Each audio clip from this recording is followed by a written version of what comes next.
नमस्कार, स्वागत है आपका। मैं आपके साथ सुमित गुप्ता। उपचुनाव, विधानसभा उपचुनाव की काउंटिंग जारी है और कांग्रेस बढ़त बनाए हुए है। अब तक धरियावद से कांग्रेस के नगराज मीणा आगे चल रहे हैं। 19,900 वोटों से आगे चल रहे हैं नगराज मीणा को अब तक 53,179 वोट मिले हैं। बीजेपी के खेत सिंह को अब तक 37,338 वोट मिले हैं। काउंटिंग जारी। कांग्रेस के प्रत्याशी आगे, कांग्रेस दोनों जगह पर आगे चल रही है बीजेपी से। धरियावद और वल्लभनगर सीट पर काउंटिंग, दोनों सीटों पर कांग्रेस और बीजेपी की साख दांव पर है, लेकिन शुरुआती रुझानों में कांग्रेस आगे चल रही है। धरियावद से कांग्रेस के नगराज मीणा आगे चल रहे हैं तो प्रीति शक्तावत आगे चल रही है। उधर कांग्रेस की प्रीति शक्तावत आगे चल रही हैं। अब तक 21,752 वोट मिले हैं प्रीति शक्तावत को। आरएलपी के उदयलाल डांगी को अब तक 15,000 दूसरे नंबर पर है आरएलपी के प्रत्याशी। अब तक उदयलाल डांगी को 15,251, बीजेपी के हिम्मत सिंह चौथे नंबर पर।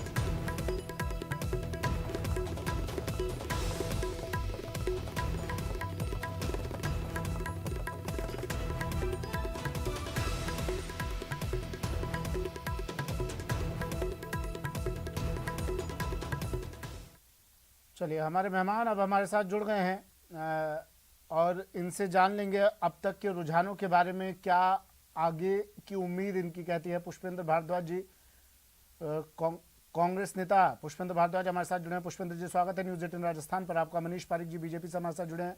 मनीष जी, स्वागत है आपका भी। और आरएलपी नेता महिपाल महिला हमारे साथ जुड़े हैं। महिपाल जी, स्वागत है आपका भी फिर से, एक बार फिर से।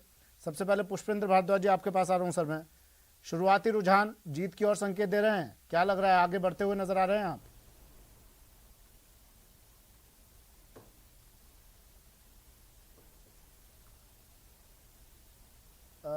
चलिए, आवाज शायद नहीं पहुंच रही है, मैं फिर से जुड़ने की कोशिश करूंगा, लेकिन आपको एक बार अपडेट दे देता हूं फिर से। उपचुनाव के लिए दोनों सीटों पर काउंटिंग जारी है और दोनों ही सीटों पर, धरियावद हो या वल्लभनगर, दोनों ही सीटों पर कांग्रेस के प्रत्याशी आगे चल रहे हैं। पुष्पेंद्र जी, आवाज आप तक पहुंच रही है मेरी सर? जी बिल्कुल। रुझान शुरुआती देखते हुए क्या लग रहा है?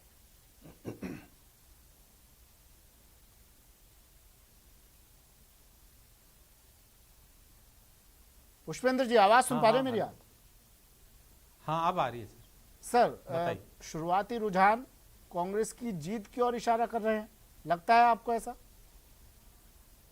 जी सर, बिल्कुल। हमें तो रुझानों से पहले जब वोटिंग हुई थी और जब चुनाव प्रचार चल रहा था, उस दौरान ही हमें लग गया था कि वल्लभनगर में बीजेपी चौथे स्थान पे रहेगी और धरियावद में कांग्रेस क्लीन स्वीप करेगी।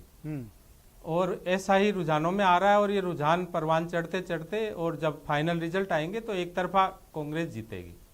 और ये कांग्रेस के माननीय जो संवेदनशील मुख्यमंत्री अशोक गहलोत जी के सुशासन पर आम जनता की मोहर है।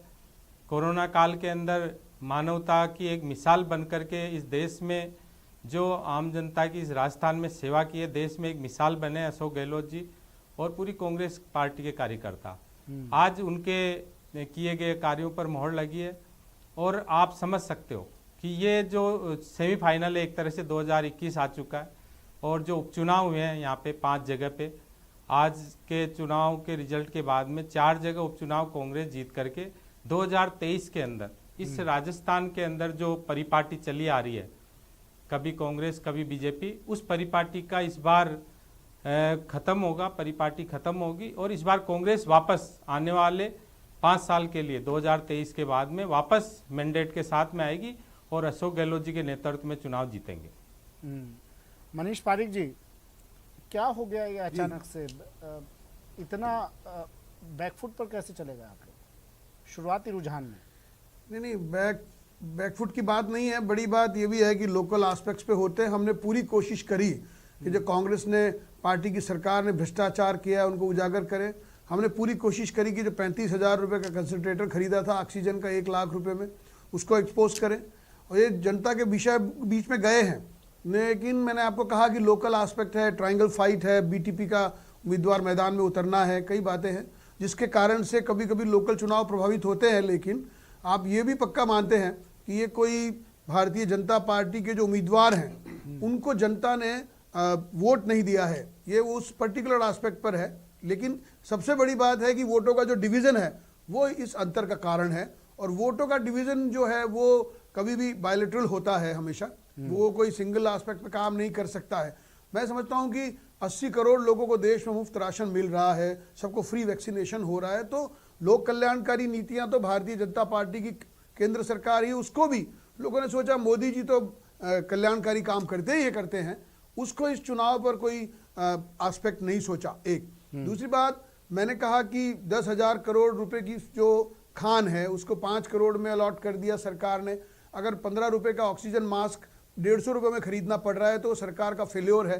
रेमडेसिविर इंजेक्शन ब्लैक हो रहे हैं तो वो सरकार का फेल्योर है। वो सारी बातें दुनिया को उजागर करी कि लोगों के गहने बिक रहे हैं कोरोना के इलाज में राजस्थान में, वो भी लोगों को ध्यान आया। चिरंजीवी भामाशाह चलाई नहीं, आयुष्मान लागू नहीं करी, और जो चिरंजीवी है उसके पैसे 70,000 का बिल है तो 5,000 रुपये दे के अपना काम पूरा कर रहे हैं अस्पताल। इस चीज़ों को उजागर किया में तो किसी के हाथ में कुछ भी नहीं रहेगा, ये पक्की बात है। लेकिन मैं इस बात पर पूरा आश्वस्त हूँ कि ये 2 चुनाव है, उनको लगता है कि हम बीजेपी की सरकार बनाएंगे 2023 में मानिए, तो ये जो 2 चुनाव है इससे कोई सरकार पर ज्यादा फर्क नहीं पड़ रहा है, एक जगह वोट देना है उनको, तो उसको कैजुअल लिया गया है। जनता का मूड तो पता नहीं तो बता ही रहे हैं मेहनत में कोई कसर नहीं थी। जनता ने बीजेपी को ही कैजुअल ले लिया, पूरी पार्टी को। अब सच्चाई आप सुनना चाहते तो ये है। पुष्पेंद्र जी, जनता का नहीं, मूड मैंने बता दिया आपको इन कहा, दोनों चुनाव ने। बिल्कुल साहब, ये अभी हमारे जो लर्नेड जो साथी हैं बीजेपी से, हमारे बड़े भाई, ये बिल्कुल सत्य कह रहे हैं कि भ्रष्टाचार का मुद्दा उठाया हमने जनता के सामने, फ्री वैक्सीन लाए, फ्री राशन लाए। क्या आज अशोक गहलोत जी मानव धर्म नहीं निभा रहे? फ्री वैक्सीन की पूरे देश के अंदर जो सबसे पहले पहल की थी, युवाओं को चाहे बुजुर्गों को, वो अशोक गहलोत जी ने की। उसके ऊपर माननीय मोदी जी को झुकना पड़ा, वरना मोदी जी चाहते तो पहले करते। जनता जानने लग गई है, भ्रष्टाचार को भी जानने लग गई, और मोदी जी के भी चाल चरित्र, चेहरे को अब जनता जानने का प्रयास कर रही है। उसी का नतीजा इन चुनाव के ऊपर देखने को मिल रहा है। कोई भ्रष्टाचार का नहीं है राजस्थान में। अब किसी भी तरह के आपने जो छदम आरोप लगाए उनका जवाब जनता ने दे दिया। अगर आपके आरोप सत्य होते तो, और जनता ने दिल्ली में देखा किसानों के साथ क्या हो रहा। आज देश का किसान जो देश का अन्नदाता 1.5 साल से त्रस्त है, मर रहा है सड़कों के ऊपर, कई शहीद हो गए, उनके ऊपर नहीं देखा जा रहा। मुद्दे लेकर जो आप गए, उस मुद्दे ने भी क्या इन चुनाव पर असर किया? मैं इस सवाल के साथ आऊंगा आपके पास। और महिपाल महिला जी, मैं आपके पास भी आ रहा हूँ, बस 2 मिनट का वक्त दीजिएगा। कपिल मेरे सहयोगी हमारे साथ जुड़े हुए हैं उदयपुर से, वल्लभ नगर से। कपिल, क्या अपडेट अभी आपके पास?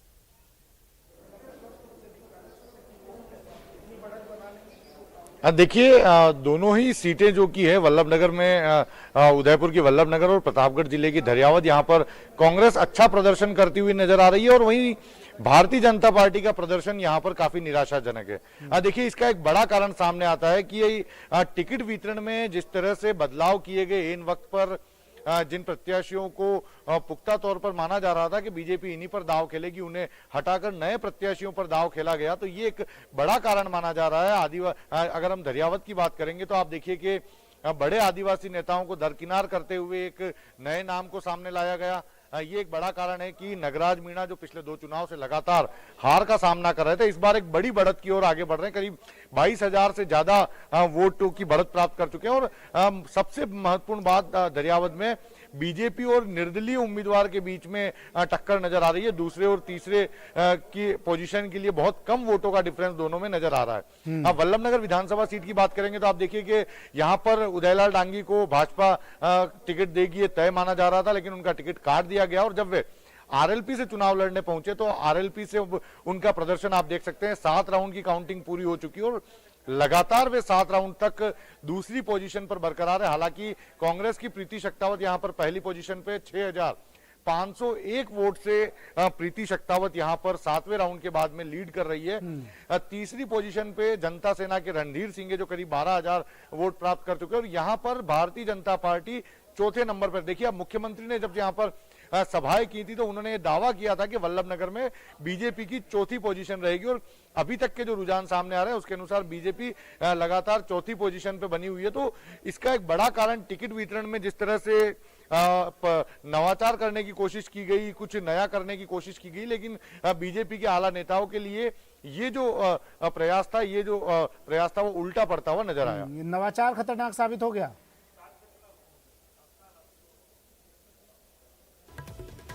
बिल्कुल, देखिए, बीजेपी ने ये दावा किया कि दरियावद में परिवारवाद खत्म करते हुए एक नए प्रत्याशी को टिकट देंगे। कन्हैयालाल मीणा, जो कि दिवंगत विधायक गौतमलाल मीणा के पुत्र थे, परिवारवाद के तहत उन्हें टिकट नहीं दिया गया, लेकिन उनकी पूरे इलाके में एक बड़ी पकड़ थी। उन्होंने बगावत माहेश्वरी को टिकट दिया था। परिवारवाद की अगर बात ही करनी थी तो शुरू से परिवारवाद पर रहना चाहिए था। हाँ, देखिए, पिछले चुनाव में, बिल्कुल इस चुनाव में बीजेपी द्वारा ये लॉजिक दिया गया कि देश में 5 ऐसी जगह थी जहां पर जो दिवंगत विधायक थे उनके परिवार के लोग टिकट की दौड़ में सबसे आगे थे, लेकिन किसी भी जगह टिकट नहीं दिया गया। इस लॉजिक के साथ में कन्हैयालाल मीणा का टिकट भी काट दिया गया, लेकिन आप परिणाम देखिए, उदयलाल डांगी का वल्लभनगर से टिकट काटा गया, हिम्मत सिंह झाला को मैदान में लाए गए। यहां पर भी आप परिणाम देखिए, जो प्रत्याशी पिछले 5 सालों से लगातार भारतीय जनता पार्टी के लिए मेहनत कर रहे थे, उन प्रत्याशियों को, उन दावेदारों को टिकट ना देकर नए दावेदारों को प्रत्याशी बना दिया गया, और इसका खामियाजा भारतीय जनता पार्टी को भुगतना पड़ रहा है। यहां पर वल्लभनगर में चौथी पोजीशन पे, तो दरियावद में दूसरी पोजीशन के लिए भी फाइट करनी पड़ रही है। और खबर ये भी आ रही है कि दरियावद से भी एक बड़ी खबर ये आ रही है कपिल, कि जो थावरचंद मीणा है वो दूसरे स्थान पर पहुंच सकते हैं, मतलब बीजेपी को भी वो परास्त कर सकते हैं थावरचंद मीणा। बीटीपी बीजेपी से आगे निकल रही है। बिल्कुल, मैं बिल्कुल यही बताना चाह रहा हूं कि दरियावद में जहां पर बीजेपी काफी मजबूत स्थिति में मानी जा रही थी, गौतमलाल मीणा का काफी वर्चस्व यहां पर था, लगातार 2 बार से वे चुनाव जीत रहे थे। इस बार उनके निधन के बाद में कन्हैयालाल मीणा के रूप में यह माना जा रहा था, यदि बीजेपी उन पर दाव खेलेगी तो वे एक मजबूत प्रत्याशी के तौर पर सामने होंगे। लेकिन खेत सिंह मीणा, जो बिल्कुल नया नाम था, उन्हें मैदान में लाया गया, और अब परिणाम सामने आप देखिए कि थावरचंद मीणा जो है वो भी अब बहुत कम अंतराल से तीसरी पोजीशन पे जो बीजेपी की जो प्रत्याशी उनके साथ में मौजूद है। तो दूसरी और तीसरी पोजीशन में किसी भी समय बदलाव हो सकता है। जिस तरह से अभी और भी राउंड बाकी हैं, ये राउंड की जब काउंटिंग होगी तो दूसरी और तीसरी पोजीशन में भी बदलाव के पूरी संभावना यहां पर नजर आ रही है। तो बीजेपी को यहां पर दूसरी पोजीशन में बने रहने के लिए भी जद्दोजहद करते हुए देखा जा सकता है। ठीक है जी आसिफ, ठीक है, मैं फिर से लौटूंगा आपके पास। महिपाल महला, ये आपको बैठे बिठाए एक तोहफा तो नहीं मिल गया? लगता है आपको बीजेपी का एक डिसीजन, एक गलत डिसीजन, और आपको बैठे बिठाए एक तोहफा मिल गया? ठीक है, जीत की ओर ना सही, पहले नंबर पे ना सही, दूसरे नंबर का तो जगह मिली गई आपको। नहीं सुमित जी, हम तो लड़ाई नंबर 1 की लड़ रहे हैं। नंबर 2 पे तो ठीक है, अब जैसे भी परिणाम सामने आएंगे उसका एनालिसिस तो हम बाद में करते हैं। हम तो नंबर 1 की लड़ाई लड़ रहे थे।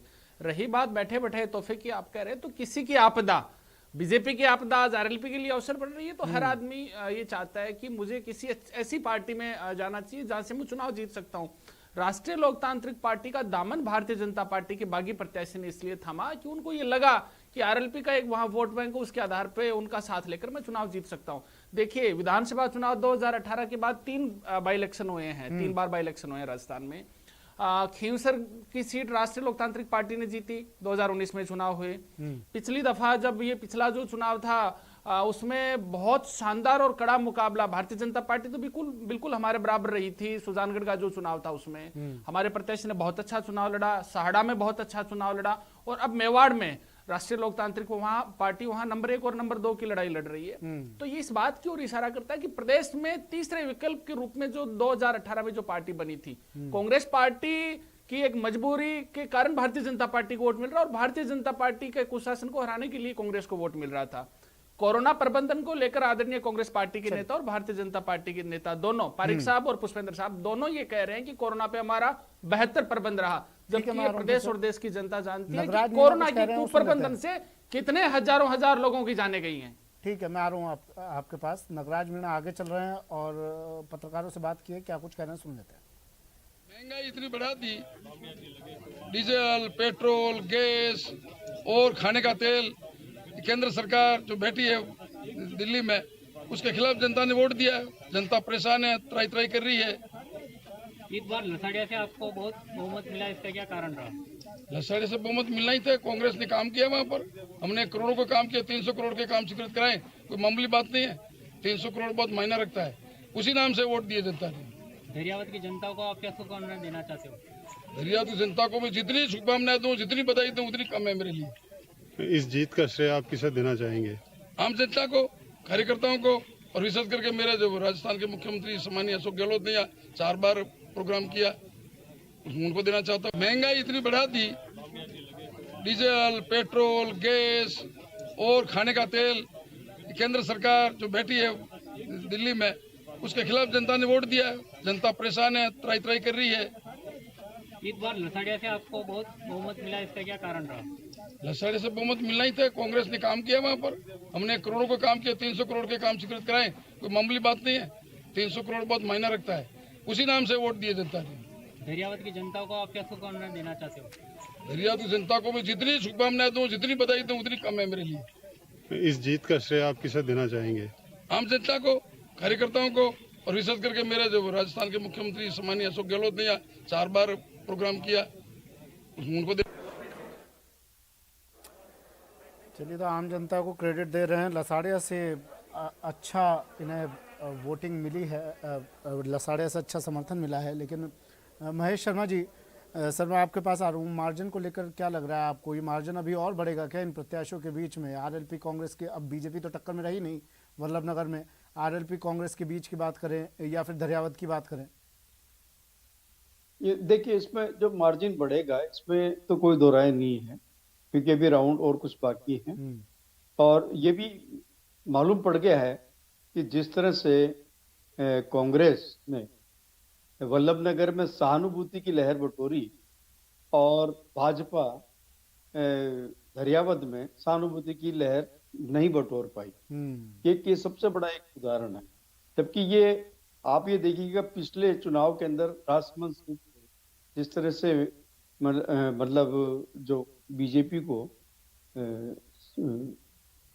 सहानुभूति के मत मिले थे, उस उदाहरण भी उससे सीख ले लेते हैं। ये पाए।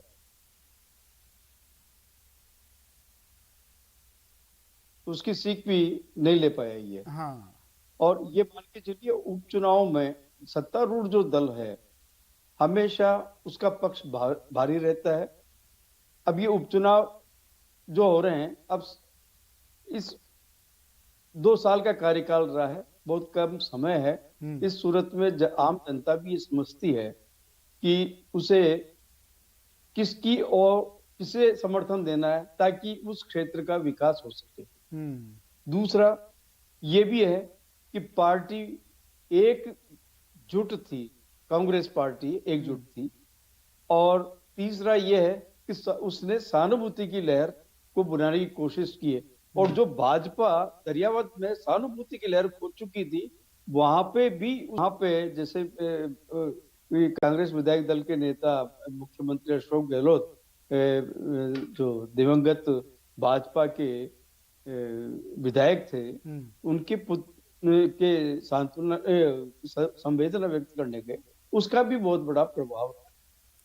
तो ये सारी चीजें ये मान के चलिए कि उपचुनाव में ये सारे फैक्टर काम दिए हैं। लेकिन आप कह रहे हैं और कि साथ ही महेश सर, आप कह रहे हैं कि ठीक है, विकास को लेकर वोट दिया लोगों ने, स्थानीय मुद्दों को लेकर वोट दिया, लेकिन पुष्पेंद्र जी तो और कुछ ही कह रहे थे। अभी मैं ये सवाल लूंगा पुष्पेंद्र जी से, क्योंकि किसानों के मुद्दे को लेकर गए जनता के बीच में। और कल मेरे साथ एक मेहमान बैठी थी कांग्रेस से, वो कह रही थी कि महंगाई को लेकर हम गए हैं जनता के बीच में। अब मेरे तो समझ से ये बात पड़े थी कि महंगाई वो कैसे कम कर देंगी, और दूसरा किसानों के मुद्दे का भी क्या असर पड़ा है क्या इन चुनावों पर? सर नहीं सर, मैं इसे नहीं मान रहा, क्योंकि केंद्र स्तर के जो मामले हैं वो यहाँ नहीं करेंगे। इस उपचुनाव के अंदर क्षेत्रीय मुद्दे, क्षेत्रीय राजनीति, क्षेत्रीय प्रत्याशी की छवि, ये सब महत्वपूर्ण होती है। असल में कल से मुझे उलझा रखा था कांग्रेस बीजेपी ने इन मुद्दों को लेकर। आज आपने मेरी सारी उलझनें दूर कर दी। पुष्पेंद्र जी, इन मुद्दों का तो कोई असर ही नहीं पड़ता सर। आप महंगाई की बात को लेकर जा रहे हैं जनता के बीच में, आप किसान की बात को लेकर जा रहे हैं, आप पेट्रोल की कीमतों को लेकर जा रहे हैं, लेकिन इनका तो कोई उपचुनाव में आपको लगता है असर दिखा होगा? सड़क, पानी, इन चीजों की डिमांड रहती है वहां तो सर। ये राजनीतिक मुद्दे हर जगह कारगर होते हैं, कहीं पर ज्यादा होते हैं, कहीं पर कम होते हैं।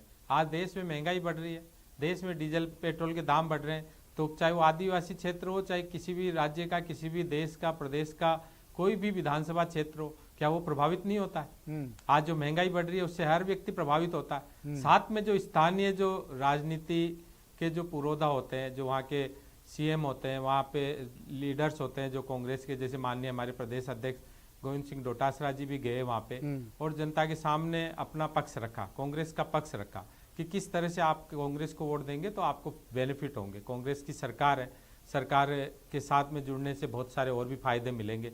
और केंद्र के ऊपर भी निशाना साधा कि केंद्र की गलत नीतियों की वजह से लगातार महंगाई बढ़ रही है। तो वो सारे मुद्दे होते हैं। फिर कुछ स्थानीय, आप बिल्कुल सत्य कह रहे हैं, अभी हमारे जो विश्लेषक महोदय ने बिल्कुल सत्य बात कही कि ये चुनाव भी स्थानीय मुद्दों के भी चुनाव होते हैं, उनका भी काफी प्रभाव पड़ता है। लेकिन जो देश में पिछले कुछ दिनों से जिस तरह की राजनीतिकरण हुआ है कि हर मोदी, आप कह रहे हैं केंद्र के मुद्दे भी असर करते पार्षदों का चुनाव आए तो मोदी जी, बीजेपी पर विधानसभा के चुनाव आए तो कि बीजेपी विधानसभा चुनाव में राम मंदिर की बात करती है, राजस्थान में राम मंदिर की बात कर रही है, हर जगह बीजेपी राम मंदिर को ला रही है, हर तरह की बात कर रही थी। ये क्या है, देखिए सर, ये मुद्दे जो चीज है, श्री राम जी हमारे भी आराध्य देव है, हम भी उनका खूब सम्मान करते हैं, उनको नमन करते हैं, उनको खूब है ना पूजते हैं। लेकिन हर जगह राजनीति के लिए आप जात पात। सर मैं आ रहा हूँ पुष्पेंद्र जी, मैं फिर से लौटूंगा आपके पास, आप चारों बने रहिएगा मेरे साथ।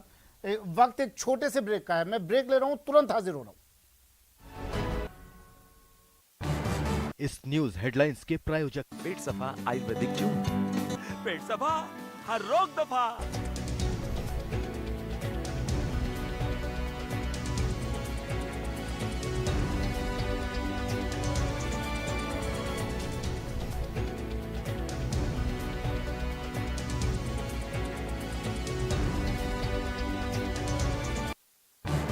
इस न्यूज हेडलाइंस के प्रायोजक पेट सफा आयुर्वेदिक जून, पेट सफा हर रोग दफा।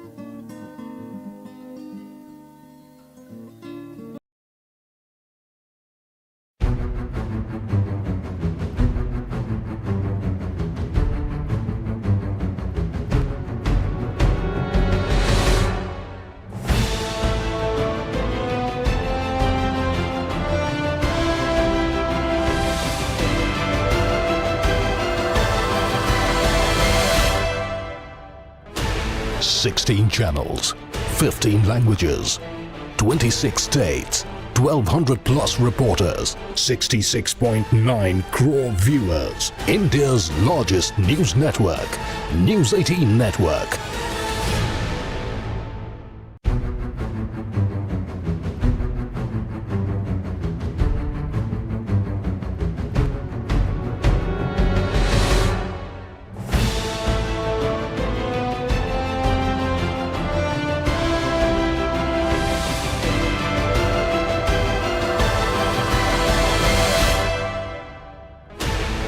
Sixteen channels, 15 languages, 26 states, 1,200 plus reporters, 66.9 crore viewers. India's largest news network, News 18 Network.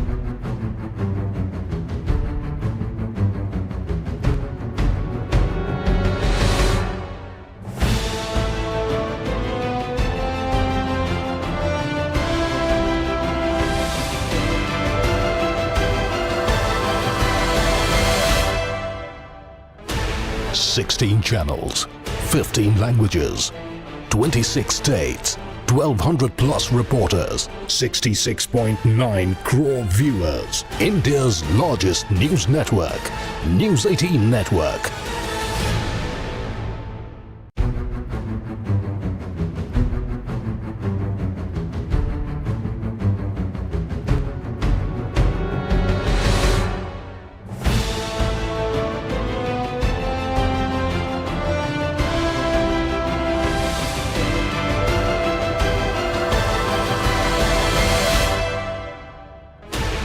Sixteen channels, 15 languages, 26 states, 1200 plus reporters, 66.9 crore viewers. India's largest news network, News 18 Network.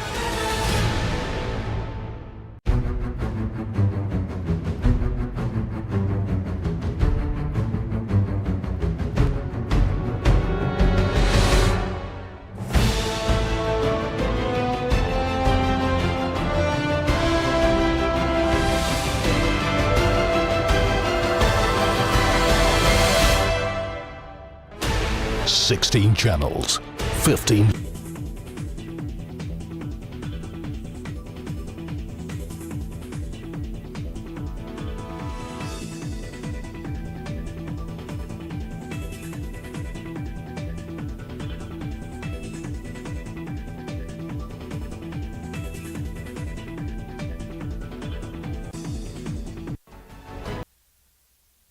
Break के बाद स्वागत है आपका। तो 2 दिन पहले ही कांग्रेस की दिवाली और होली दोनों मना रही है कांग्रेस। मिठाई खिलाई जा रही है, अशोक चांदना मिठाई बांट रहे हैं, खुशी जाहिर कर रहे हैं। तस्वीरें दिखा देता हूं आपको, ये देखिए। खुद अशोक चांदना जो चुनाव में कांग्रेस को बढ़त है और जिस तरीके के हालात बने हैं, खुद अशोक चांदना जो प्रभारी रहे थे इन चुनाव के, सीधे तौर पर काफी खुश है, खेमा खुश है। कांग्रेस पूरी तरीके से खुश दिखाई दे रही है क्योंकि जीत जो है कांग्रेस पार्टी को बिल्कुल दर पर खड़ी हुई दिखाई दे रही है कि ये जीत लगभग तय हो चुकी है।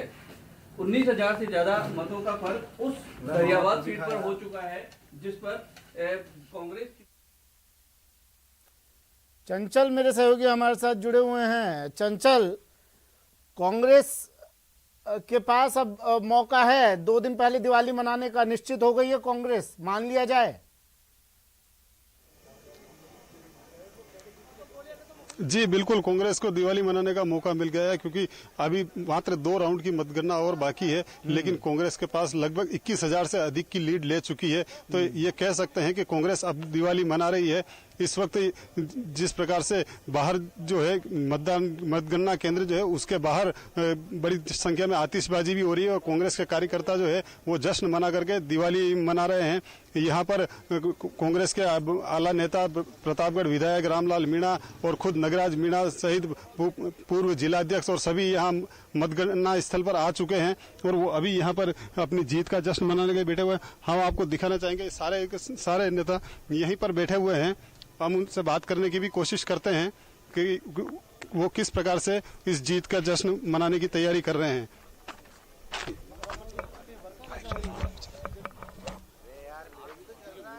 नगराज जी, आप इस जीत को किस तरह से ले रहे हैं, किस तरह से देखते हैं?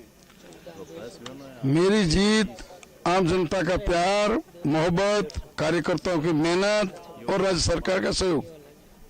जीत का श्रेय किसे देना चाहेंगे आप? जनता को। जनता है माई बाप हमारी। इस वक्त हमारे साथ मौजूद हैं प्रतापगढ़ विधायक रामलाल मीणा जो यहाँ के चुनाव में प्रभारी भी बनाए गए थे। कैसा लग रहा है और किस तरह का प्रयास रहा आपका? देखो, माननीय मुख्यमंत्री अशोक गहलोत साहब ने 3 साल के कार्यकाल में जो काम किए हैं उस काम का परिणाम है। जनता ने उसी काम को मद्देनजर रखते हुए माननीय मुख्यमंत्री जी का मान सम्मान बढ़ाने के लिए नगराज जी मीणा को भारी मतों से जिताया है और आने वाले 2023 के अंदर भी जिस प्रकार से माननीय मुख्यमंत्री जी काम कर रहे हैं, पूरे संभाग में भारतीय जनता पार्टी का सुपड़ा साफ होगा और कांग्रेस जीत के जाएगी। माननीय मुख्यमंत्री अशोक गहलोत साहब फिर से मुख्यमंत्री बनेंगे। जी, आप देख सकते हैं कि प्रतापगढ़ विधायक भी कह रहे हैं कि कांग्रेस को जनता ने पूरा प्यार और सम्मान दिया है। आपके पास? जी बिल्कुल, नगराज मीणा हमारे साथी हैं। पूछिए कौन सा ऐसा मंत्र फूका जनता के कान में? जी, जरा बताएं बीजेपी को भी कौन सा ऐसा मंत्र फूका, कौन सी ऐसी बात कही, कौन से ऐसे मुद्दे लेकर जा रहे हैं कि जनता ने इनको आगे बढ़ा दिया, वो भी उस सीट से जो बीजेपी का गढ़ रही है।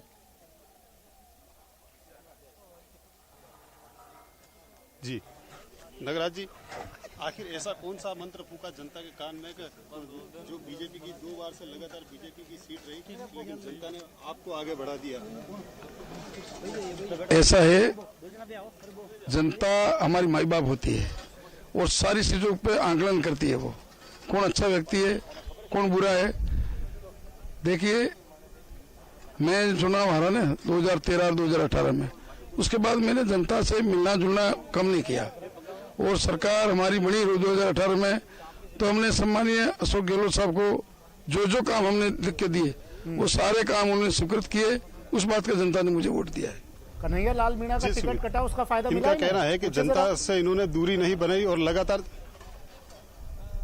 जी कन्हैया लाल मीणा का जो टिकट कटा है उसका कितना फायदा मिला हुआ मानते हैं? देखो, कन्हैयालाल का टिकट कटा, कितना फायदा मिला या नहीं मिला, ये उनके भारतीय जनता पार्टी का अंदरूनी मामला है। इस मामले में मैं कुछ नहीं बोलना चाहता। नहीं, आप भी तो आकलन कर सकते हैं ना। जी सुमित, इनका कहना है कि कन्हैयालाल मीणा का टिकट कटा। नहीं, एक्चुअली मैं सवाल इसलिए पूछ रहा हूँ चंचल, ये लसाड़िया उनका वोट बैंक था। मेरा आकलन ये जनता ने मुझे प्यार दिया है और मुझे समर्थन दिया है। लसाड़िया जो है बीजेपी का वोट बैंक रहा है, तो वहाँ से बीजेपी हमेशा जीती है, लेकिन इस बार आपको लसाड़िया से काफी बढ़त मिली है, तो उसको लेकर के क्या मानते हैं? ऐसा है, किसी का कोई गढ़ नहीं होता है। जनता जिस दिन मूड बना लेती है ना, व्यक्ति देख करके, विकास को देख करके मतदान करती है जनता। किसी का कोई गढ़ नहीं होता है। अगर किसी को दिमाग में ये भ्रम है तो निकाल दे। जी सुमित, इनका कहना है कि जनता अपना मुंह बना लेती है और विकास को देख करके ही वोट करती है। चंचल, ये और बताइए, नागराज मीणा अभी वहां का क्या कह रहा है, आंकड़ा क्या कह रहा है? नागराज मीणा जीत चुके हैं? नागराज मीणा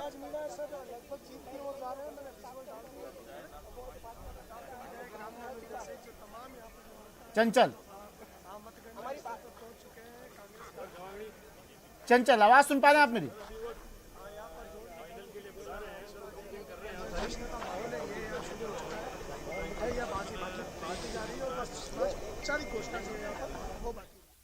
चलिए, आवाज नहीं पहुंच पा रही है, लेकिन देखिए पूरे हम अपडेट आपको दे रहे हैं। नागराज मीणा जो अब तक हमारे पास खबर आ रही है, काफी आगे चल रहे हैं, जीत की ओर अग्रसर हैं और शायद कुछ ही देर बाद ये खबर भी आ जाएगी कि जीत चुके हैं, किला फतेह कर चुके हैं नागराज मीणा।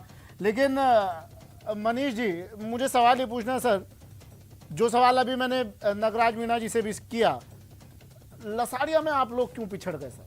मतलब एक जगह नहीं है, वल्लभ नगर में जहां से बीजेपी का प्रत्याशी वो वहां पिछड़ रहा है, दरियावद में लसाड़िया तो आपका वोट बैंक रहा है सर, वहां से आप लोग पिछड़ गए, वहां आपको वोट नहीं मिल, कहां कमी कहां रह गई? कुछ तो आपने आत्ममंथन किया होगा।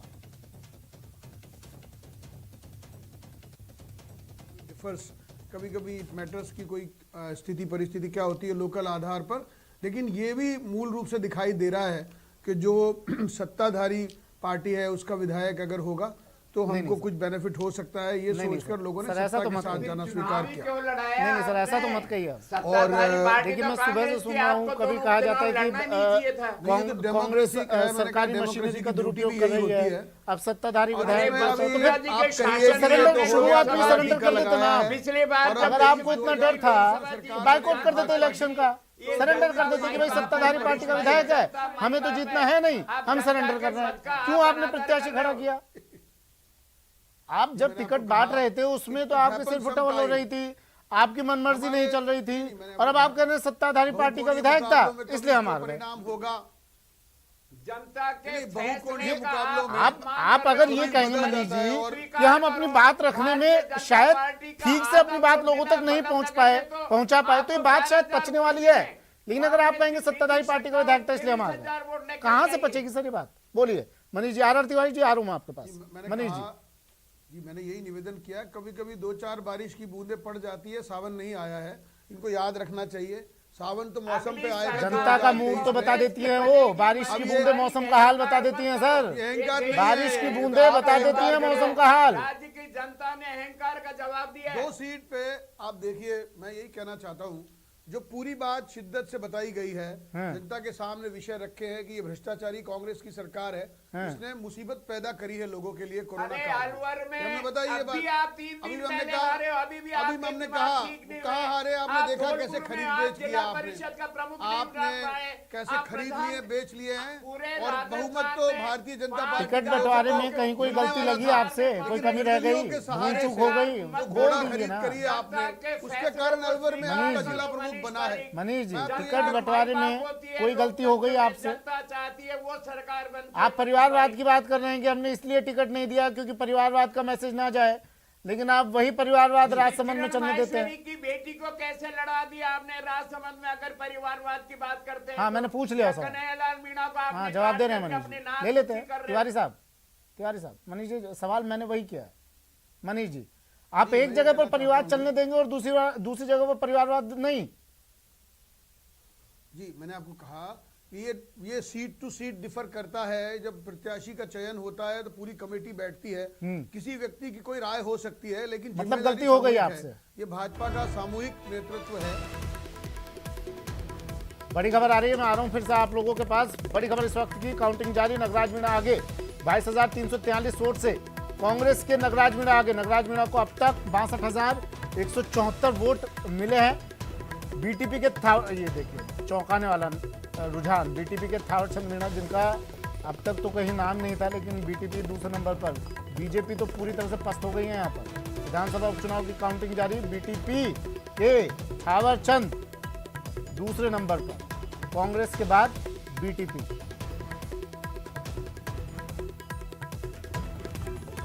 मनीष जी, क्या हो रहा है सर? ये बीटीपी से भी पिछड़ गए आप, और फिर भी आप मानने को तैयार नहीं है कि हमसे गलती हो गई, चूक हो गई, हम मंथन करेंगे, अगली बार से जो कैंडिडेट होगा, उचित कैंडिडेट जो होगा, उचित प्रत्याशी जिसमें जो योग्य होगा, उसी को हम टिकट देंगे। मान लीजिए ना एक बार सर कि गलती हो गई कहीं। तौर पर ये बात तो है ही। इसमें सुमित, मैं बताना चाहता हूं कि जब पूर्व विधायक चुनाव लड़ रहे हैं और बागी होकर लड़ रहे हैं, उन्होंने दूसरी पार्टी का दामन थाम लिया है, तो इसमें बताने की कोई बात नहीं है कि उनके अपने जो फॉलोअर है वो उनके साथ जाएंगे। तो जो भारतीय जनता पार्टी के वोटर है वो वोट है, वो कैंडिडेट, और इस डिवीजन आपका कैंडिडेट आरएलपी से लड़ता है, और देखिए क्या परिणाम लाया हो। जी, हो सकता है व्यक्ति कुछ भी कर सकता है, लेकिन संगठन की दृष्टि और संगठन की साधना अपने स्थान पर है। आपके लिए इन चुनावों में आपको लग रहा है, मैं सर तिवारी साहब बस 2 सेकंड एक सवाल मैं ले लूं इनसे, फिर मैं आपको हैंड ओवर कर रहा हूं, मैं आपको ही हैंड ओवर कर दूंगा डिबेट सर। 2 मिनट का वक्त दीजिए मुझे। मनीष जी, आपको क्या लगता है कि इस बार चुनावों में व्यक्ति ज्यादा बड़ा हो गया आपके लिए, योग्यता नहीं? जैसे मैंने आपको निवेदन किया सुमित की इट हैपन समटाइम्स कि अपनी जो डिसीजन मेकिंग कमेटी है उसमें बहुत सारे तथ्य आते हैं, और वो जो मिलकर कोई डिसीजन अगर लेते हैं तो वो सबकी सामूहिक जिम्मेदारी है। उस समय जो तथ्य आए उनके आधार पर जो भारतीय जनता पार्टी का सिद्धांत है उसके तहत उन्होंने अगर जीत की जिम्मेदारी शीर्ष नेतृत्व लेता है तो हार की जिम्मेदारी भी शीर्ष पुराने विधायक की जगह दूसरे को टिकट दे दिया, तो उसके कारण ऐसा हुआ। और ये भी होता है, लेकिन मैंने आपको कहा भाजपा बड़ा राष्ट्रीय दल है, दुनिया की सबसे बड़ी पार्टी है, तो ये तो अलग बात है। पार्टी नहीं है। ठीक है, तिवारी साहब बोलिए। मेंबर बन जाओ उसका। अब आपकी भ्रष्टाचार पार्टी है, अब ये क्या बात हुई? हाँ, तिवारी साहब बोलिए। बिस्काल पार्टी ठीक है, पर ये भ्रष्टाचार पार्टी तो ठीक नहीं है ना।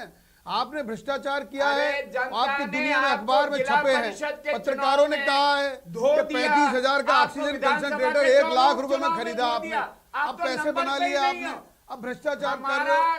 आपके यहाँ पर रैकेट चल रहे हैं, डीटीओ आरटीओ की बंदियां बंधी हुई है, मंत्री की ऑडियो कॉल उसमें आई है। अच्छा, एक बात बताइए तिवारी साहब, आर तिवारी साहब, हमने सारी बात बताई, तिवारी साहब, हमने पूरी शिपक के साथ, तिवारी साहब सुनिए, तिवारी साहब, हमने पॉलिसियों के बीजेपी से जो टिकट बंटवारे में गलती हुई, आपको लगता है उसका फायदा आपको मिला? मानते हैं कहीं ना कहीं आप? नहीं मानता हूं सुमित भाई, मैं इस बात को नहीं मानता हूं। जननायक का जादू चला है, जननायक ने 3 साल में जनता की जो सेवा की है उसका प्रतिफल सुमित जी, एक राजस्थान के सवाल मतदाता मेरा ने भी दिया है आपके माध्यम से तिवारी जी से, यदि आप मौका दें तो।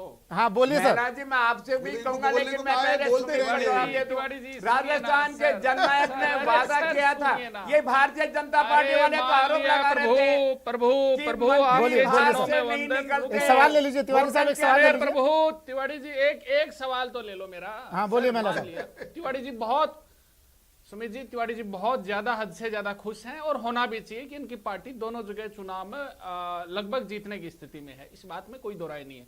और धरियावाद में तो ये जीत ही गए हैं, चलो यहाँ वल्लभ नगर में तो राष्ट्रीय लोकतांत्रिक पार्टी से इनकी फाइट चल रही है।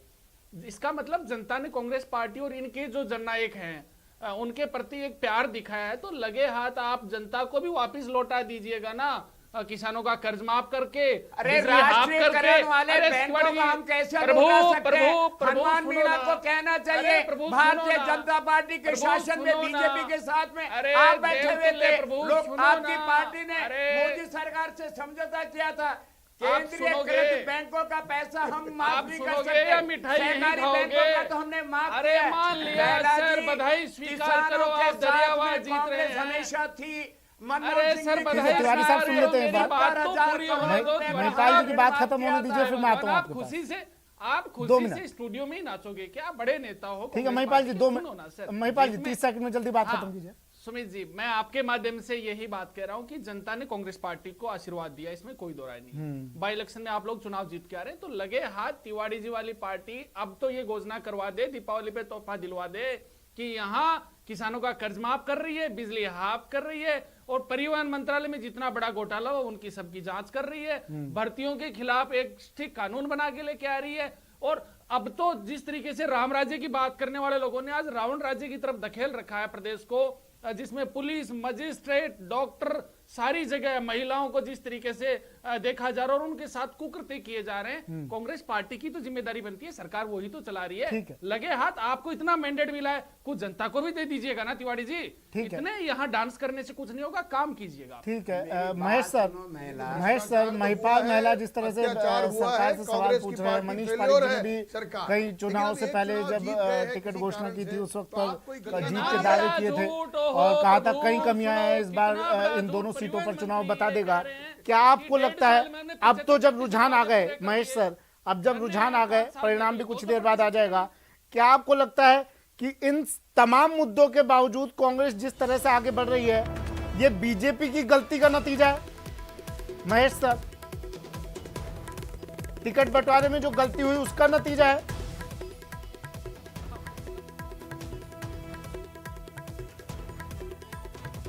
प्रयोग के चक्कर में कि वो चौबे जी छब्बे बनने गए थे, लेकिन दुबे जी की सांसें बढ़ गई। स्थिति ये है कि जो प्रत्याशी कांग्रेस ने सहानुभूति की लहर वल्लभ नगर में बुनाई, लेकिन भाजपा सहानुभूति की लहर धरियावाद में नहीं जुटा पाई, जबकि जनता सहानुभूति के साथ उसके साथ खड़ी थी। अगर आप वोटों को देखा जाए, अगर जो दूसरे और तीसरे नंबर के जो प्रत्याशी या चौथे नंबर पे जो रहे हैं उनका अगर जोड़ दिया जाए, तो वल्लभ नगर में तो स्थिति ये कि कांग्रेस को मिले वोटों से भी ज्यादा जा रहे हैं। तो वहाँ राजपूत वोट डिवाइड हुआ है, सवर्ण वोट डिवाइड हुआ है, और ओबीसी वोट बिल्कुल एक साइड में गया है।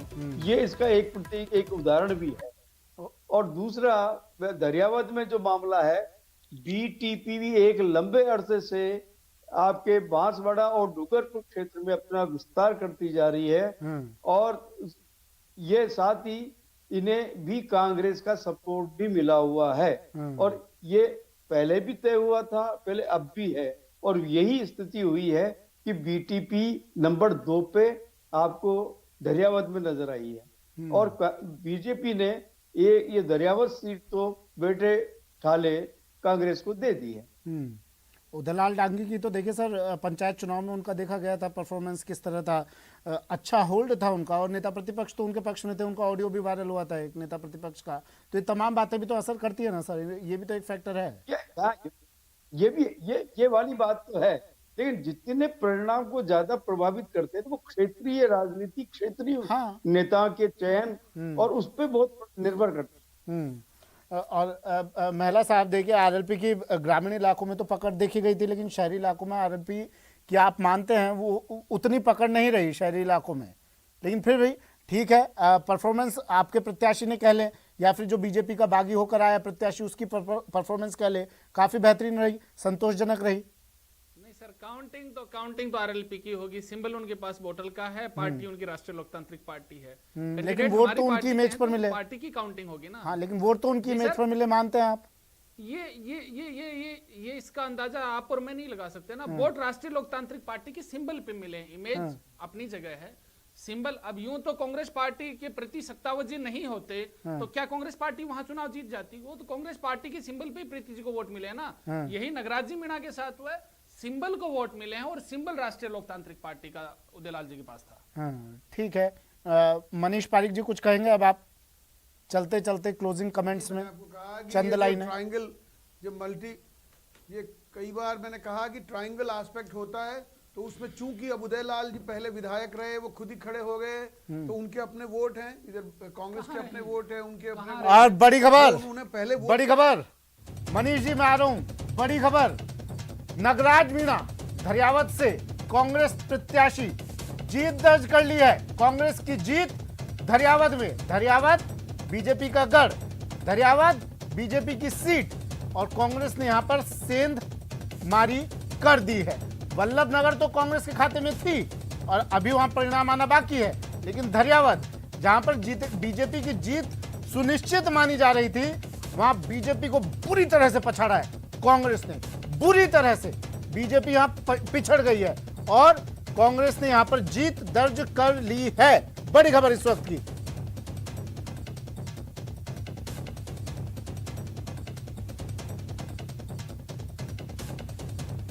पहला परिणाम आ गया है, ये तस्वीर देख लीजिए, नगराज मीणा जिन्होंने जीत दर्ज कर ली है यहां पर कांग्रेस की तरफ से, बीजेपी के वर्चस्व वाली सीट को इन्होंने कांग्रेस की झोली में डाल दिया है, कांग्रेस के खाते में डाल दिया है। नगराज मीणा विनर धरियावद से। धरियावद में चाहे वल्लभ नगर हो चाहे धरियावद, टिकट बंटवारे को लेकर जिस तरह से हमने देखा था, लोग बागी हुए और उसके बाद नगराज मीणा कांग्रेस की तरफ से जब ये चेहरा सामने आया था, कहा यह भी गया कि नगराज मीणा कुछ चुनाव आ रहे हैं, कुछ जीते हैं, तो शायद इस बार इस चुनाव में वो खास बढ़त नहीं मिल पाएगी कांग्रेस को, कम से कम धरियावद से तो। लेकिन नगराज मीणा ने इन तमाम बातों को दरकिनार करते हुए, साइडलाइन करते हुए ये जीत पताका वहां लहरा दी है। कह रहे थे 5 चुनाव लड़े हैं, नगराज मीणा 3 हारे हैं, 2 जीते हैं 5 में से, तो इस बार का चुनाव तो काफी मुश्किल होगा इनके लिए। लेकिन नगराज मीणा ने अपनी जीत पताका लहरा दिया और कह रहे हैं इसका श्रेय सिर्फ जनता को देता हूं मैं। लसाड़िया जो वोट बैंक यहाँ का कहा जाता है, निर्णायक कहा जाता है धरियावद का लसाड़िया वोट बैंक, लसाड़िया की जगह का, उस जगह से भी नगराज मीणा को काफी वोट मिले। चंचल मेरे सहयोगी हमारे साथ फोन लाइन पर जुड़े हुए हैं धरियावद से। चंचल, नगराज मीणा की बड़ी जीत, बीजेपी के किले पर उन्होंने अपनी पताका लहरा दी है, कांग्रेस की पताका लहरा दी है।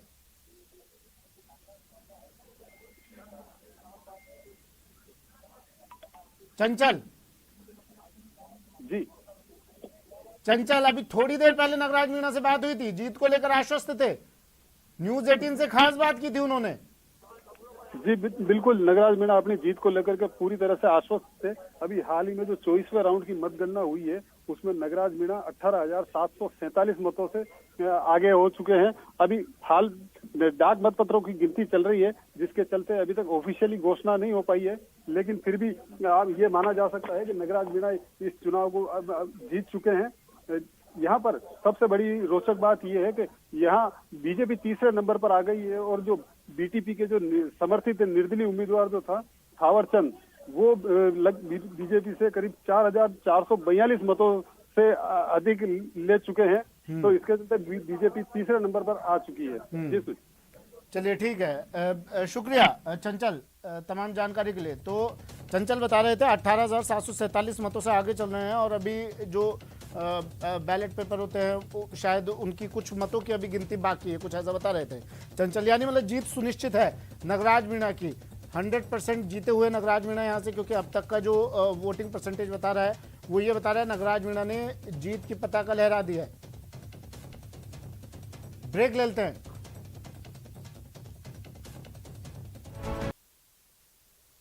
Jaipur PCR Arif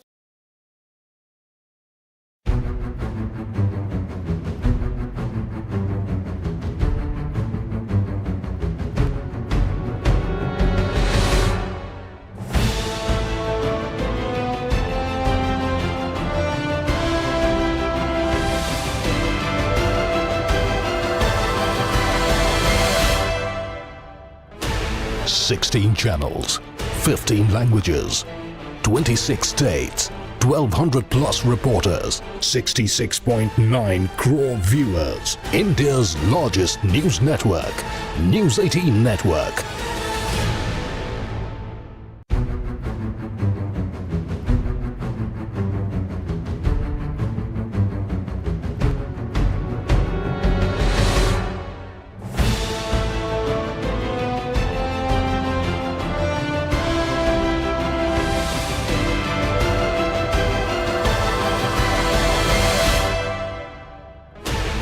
$16 channels, 15 languages, 26 states, 1,200 plus reporters, 66.9 crore viewers. India's largest news network, News 18 Network.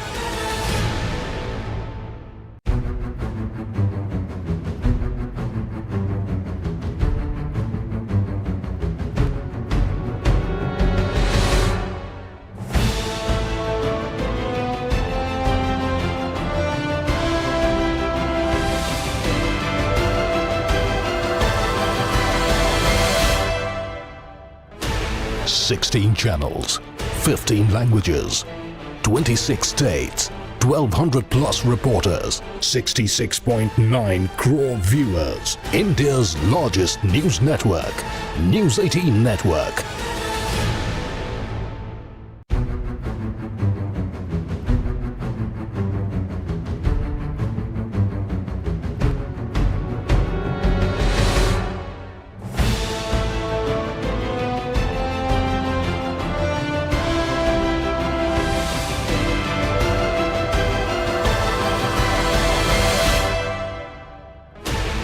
$16 channels, 15 languages, 26 states, 1,200 plus reporters, 66.9 crore viewers. India's largest news network, News 18 Network.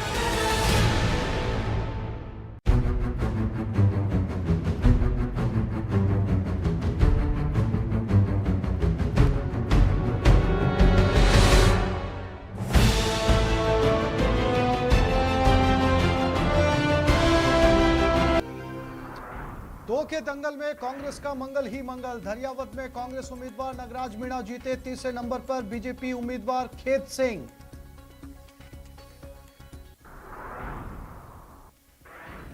Vallabhnagar के रण में प्रीति शक्तावत ने बनाई लीड। 8,000 वोट से चल रही आगे। दूसरे नंबर पर आरएलपी के उदयलाल डांगी। चौथे स्थान पर बीजेपी। नीतियों पर लड़ा चुनाव, उसका मिला परिणाम। उपचुनाव के नतीजों पर बोले मंत्री खाचरियावास। सरकार के कामकाज पर जनता ने लगाई मोहर।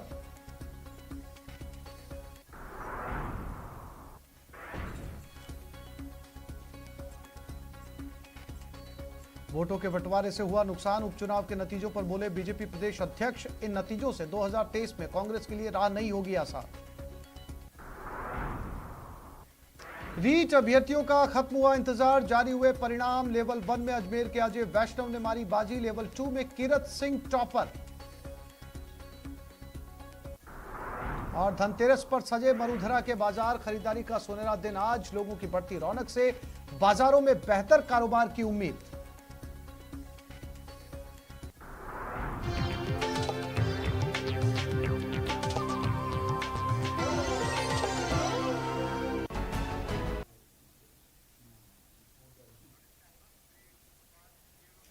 तुम्हारो राजस्थान बुलेटिन में बात करेंगे कांग्रेस के मंगल की। आपके साथ मैं हूं आसिफ। धरियावद विधानसभा उपचुनाव में कांग्रेस उम्मीदवार नगराज मीणा जीत गए हैं, जबकि वल्लभनगर में कांग्रेस की प्रीति शक्तावत बढ़त लगातार बनाए हुए है।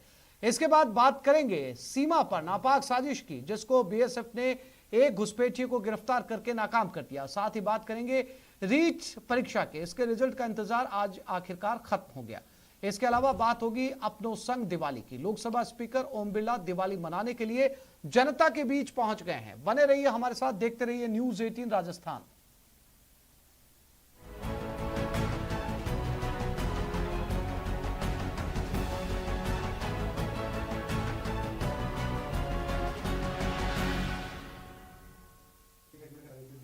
और इस वक्त की बड़ी खबर अपने दर्शकों को दे दे। उपचुनाव में कांग्रेस का परचम लहरा दिया गया है। धरियावद में कांग्रेस की जीत हुई है। धरियावद से कांग्रेस के नगराज मीणा जीत गए हैं। दूसरे नंबर पर थावरचंद मीणा, तीसरे नंबर पर बीजेपी के खेत सिंह। फिलहाल औपचारिक ऐलान का इंतजार किया जा रहा है।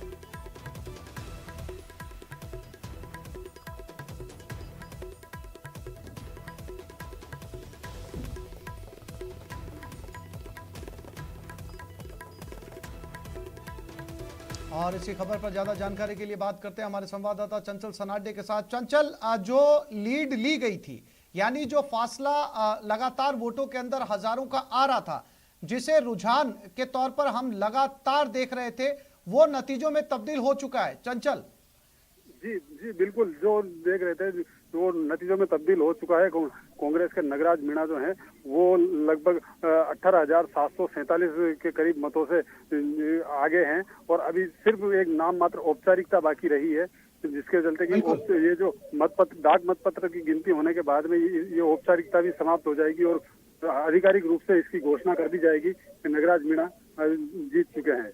जी चंचल, साफ तौर पर कहा जाए तो इस सीट से सरकार के 3 सालों के काम पर जनता ने मोहर लगा दी। जी बिल्कुल, क्योंकि दरियावद विधानसभा सीट जो है उसके ऊपर सरकार के लगभग 6 मंत्री और जो बड़े बड़े जो स्वयं मुख्यमंत्री अशोक गहलोत भी यहाँ पर चुनाव के दौरान 2 सभाएं करके गए थे, तो उसको लेकर के मुख्यमंत्री का भी इस सीट पर पूरा जोर था, क्योंकि ये जो सीट है वो बीजेपी का गढ़ मानी जाती थी। तो ऐसे में बिल्कुल कांग्रेस इस बार इस सीट को किसी भी तरह से अपने कब्जे में लेना चाहती थी और कांग्रेस कहीं कहीं इस बार इसमें सफल भी नजर आई है। चंचल, आपके साथ ही जो है वो जीते हुए कैंडिडेट, या फिर ये कहा जाए कि उनके नाम का औपचारिक ऐलान होना बाकी, आपके साथ खड़े, उनसे बात करने की कोशिश कीजिए। किन मुद्दों को लेकर जनता के बीच में गए थे और जनता ने उनके मुद्दों या उनके वादों को जो है वो हाथों हाथ लिया और जीत उनकी झोली में डाल दी। जी बिल्कुल, इस वक्त हमारे साथ नगराज मीणा जी स्वयं हैं, तो मैं उन्हीं से बात करवाता हूँ क्योंकि जनता ने उनको किस प्रकार से उनके ऊपर विश्वास जताया है। हाँ जी नगराज मीणा जी, मेरी आवाज मिल रही है आपको? हाँ जी नगराज जी, सबसे पहले तो जीत की बधाई आपको न्यूज 18 राजस्थान की तरफ से। जी हुकुम, जी हुकुम।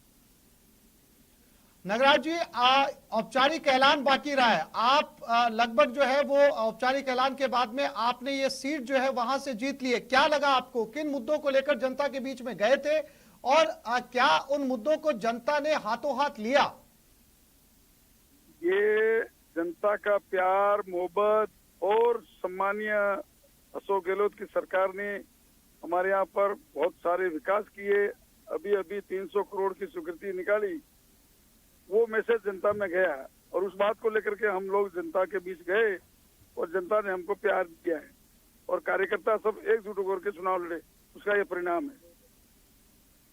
नगराज जी, कौन से वो मुद्दे होंगे जो आपके पास अभी हैं? आपके पास समय भी है, अभी काफी समय है, जिन मुद्दों को जो वादे आपने जनता से पूरे किए हैं, जो आपको इस कार्यकाल में पूरे करने हैं?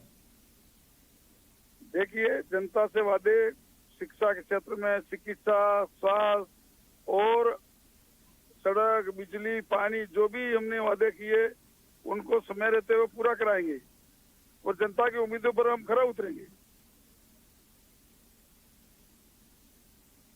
जी नगराज जी, बहुत शुक्रिया हमारे साथ जुड़ने के लिए, बातचीत करने के लिए। ये वो कैंडिडेट हैं नगराज मीणा जो धरियावद से जीते हैं और ये अपनी जीत का सीधा श्रेय मुख्यमंत्री अशोक गहलोत को इस समय दे रहे हैं और दूसरी सीट का भी ऐलान होना बाकी है। हालांकि धरियावद का भी औपचारिक ऐलान होना बाकी है, लेकिन जो आंकड़े आ चुके हैं, जो काउंटिंग हो चुकी है, जो गणना हो चुकी है, वो ये कह रही है कि धरियावद से जो है वो नगराज मीणा जीत चुके हैं। हमारे साथ जो है इस समय स्टूडियो के अंदर मेहमान भी जुड़े हुए हैं, उनका तारुफ आपके साथ करवा देते हैं, फिर चर्चा को आगे बढ़ाते हैं।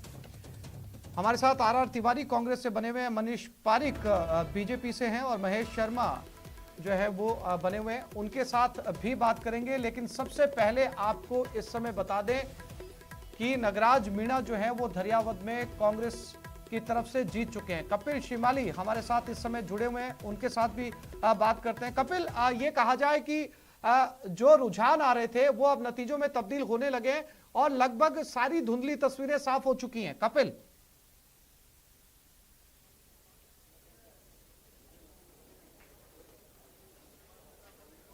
कपिल मेरी आवाज मिल रही है आपको?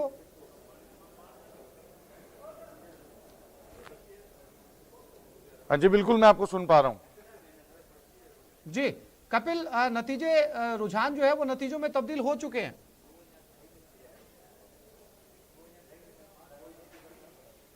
हाँ जी, बिल्कुल। देखिए, धरियावद में जो परिणाम है वो सामने आ चुका है। नगराज मीणा जीत चुके हैं, सिर्फ औपचारिक ऐलान होना बाकी है। और देखिए, बहुत बड़ी जीत धरियावद में कांग्रेस ने प्राप्त की है। वहां पर ये माना जा रहा था कि कांग्रेस कुछ कमजोर स्थिति में है और इसीलिए कांग्रेस के कई स्टार प्रचारकों ने धरियावद में डेरा डाले रखा। तो वहीं अंतिम समय में आप देखिए कि मुख्यमंत्री की एक दिन में 3 सभाएं तक धरियावद में करवानी पड़ी थी। जो जानकारी, जो सर्वे रिपोर्ट आ रही थी वो कांग्रेस के पक्ष में धरियावद में नहीं आ रही थी, लेकिन चुनाव परिणाम जो है वो सर्वे रिपोर्ट के बिल्कुल उलट नजर आए हैं। एक बड़ी जीत नगराज मीणा ने हासिल की और देखिए, भारतीय जनता पार्टी यहां पर तीसरे नंबर पर पहुंच गई। जो बीटीपी से बगावत कर निर्दलीय चुनाव लड़ने वाले थावरचंद मीणा ने यहां पर दूसरी पोजीशन प्राप्त की। एक बड़ी लीड बीजेपी के मुकाबले थावरचंद मीणा ने यहां प्राप्त की और नगराज मीणा ने एक बड़ी जीत हासिल कर ली है। देखिए, ये माना जा सकता है कि जो दोनों विधानसभा के उपचुनाव हुए, क्योंकि वल्लभनगर विधानसभा उपचुनाव में भी आप देखिए कांग्रेस की लीड अब तक प्राप्त कर चुकी है। 10 राउंड की काउंटिंग वल्लभनगर विधानसभा क्षेत्र में भी हो चुकी है और यहां पर भी लगातार 10 राउंड से आप देखिए आरएलपी जो है, हनुमान बेनीवाल की आरएलपी के प्रत्याशी उदयलाल डांगी दूसरी पोजीशन पे बने हुए हैं। तीसरी पोजीशन पे रणधीर सिंह बिंडर अब तेजी से आगे बढ़ रहे हैं। आरएलपी से काफी हद तक वे नजदीक पहुंचने लगे। हालांकि अभी रणधीर सिंह बिंडर की जो जनता सेना से उनकी तीसरी पोजीशन बनी हुई है और यहां पर भी बीजेपी चौथे नंबर पर है। चौथी पोजीशन पे बीजेपी बहुत तेजी से बीजेपी यहां पर सामने आ रहे हैं वल्लभनगर सीटों को लेकर। उसमें एक बात तो तय है कि वोटर जो है वो अच्छे से बटा है वहां पर, क्योंकि चतुष्कोणीय मुकाबले के अंदर हजारों की तादाद में चारों ही पार्टियों के जो है वो लोगों ने वहां पर, जनता ने उनको वोट किया है। सारे आंकड़े 10,000 के ऊपर है। भले ही कांग्रेस नंबर 1 पर है, लेकिन बीजेपी को भी वहां पर खूब वोट मिले, आरएलपी को भी वहां पर खूब वोट मिले, जनता सेना को भी वहां पर खूब वोट मिले। यानी सीधे तौर पर देखा जाए तो वाकई मायनों के अंदर चतुष्कोणीय मुकाबला रहा है वल्लभनगर सीट पर।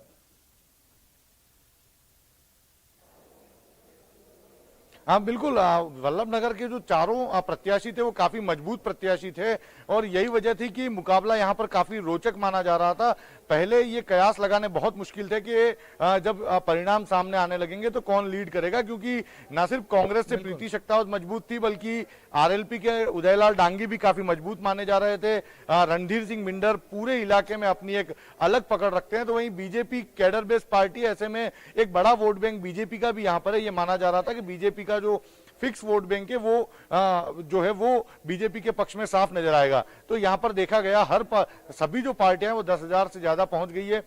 कांग्रेस ने एक बड़ी बढ़त हासिल कर ली, 8,088 वोटों की बढ़त कांग्रेस की प्रीति शेखावत ने हासिल कर ली और अब इस बढ़त को पकड़ना थोड़ा मुश्किल होगा। लेकिन अभी 13 राउंड की काउंटिंग वल्लभनगर विधानसभा सीट पर बाकी है। ऐसे में कुछ भी निष्कर्ष पर पहुंचना जल्दबाजी होगी, लेकिन प्रीति शेखावत अभी तक के रुझानों की बात करें तो काफी आगे निकलती हुई नजर आ रही है। लेकिन बीजेपी के लिए दोनों सीटों पर बहुत बड़ा झटका देखने को मिल रहा है।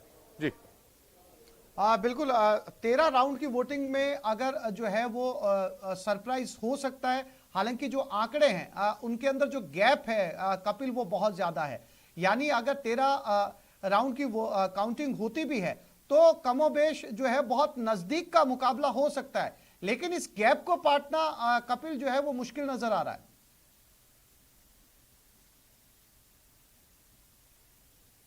देखिए 8,000 वोटों से 10 राउंड में आगे निकल जाना निश्चित तौर पर प्रीति शक्तावत बहुत आगे निकल चुकी है, लेकिन 13 राउंड की काउंटिंग बाकी है। कई अभी काफी सारे वोटों की गणना जो है वो बाकी है, इसलिए हम किसी निष्कर्ष पर नहीं पहुंचना चाहते, लेकिन आप ये अनुमान लगा सकते हैं कि निश्चित तौर पर आरएलपी सेकंड पोजीशन पे फिलहाल बनी हुई है। रणधीर सिंह बिंडर जो कि कांग्रेस से काफी टक्कर में माने जा रहे थे, वे तीसरी पोजीशन में बने हुए हैं और रणधीर सिंह बिंडर और कांग्रेस के बीच में करीब 11,000 वोटों का अब फासला हो चुका है। तो इस फासले को पाटना बेहद मुश्किल होगा और ये जो चुनाव के परिणाम और रुझान सामने आ रहे हैं ये निश्चित तौर पर ये बताते हैं कि राज्य सरकार आम जनता को ये समझाने में सफल हुई है कि इस चुनाव के परिणाम भले ही जो विधायकों के नंबर्स हैं वो बहुत ज्यादा प्रभावित नहीं करते हो, संख्या बल से सत्ता पर किसी तरह का प्रभाव नहीं पड़ता हो, लेकिन यदि सत्ता पक्ष के विधायक यहां पर जीत हासिल करेंगे तो निश्चित तौर पर यहां पर विकास के कार्य ज्यादा हो सकेंगे। मुख्यमंत्री भी जब यहां पर आए, कांग्रेस के जो दूसरे नेताओं ने यहां पर डेरा डाले रखा, सभी ने एक सुर में आम जनता को यही समझाने की कोशिश की कि यदि वे सत्ता पक्ष के साथ जाएंगे तो उनके इलाके में विकास के नए आयाम स्थापित होंगे। राज्य सरकार ने पिछले समय में दरियावद और वल्लभ नगर में जो विकास के काम कराए वो भी यहाँ पर बुनाने की कोशिश की और साथ ही जो यहाँ की जो जनता है उन्हें आने वाले समय में और ज्यादा विकास के कार्य कराने का आश्वासन दिया था और जो सरकार के काम है और आश्वासन है उस पर जनता की मोहर लगती हुई नजर आ रही है। जी बिल्कुल। कपिल बने रहिए, फिर से लौटूंगा आपके पास में। हमारे साथ सीधा रुक करते हैं मनीष पारिक जी, बीजेपी से हमारे साथ लगातार बने हुए।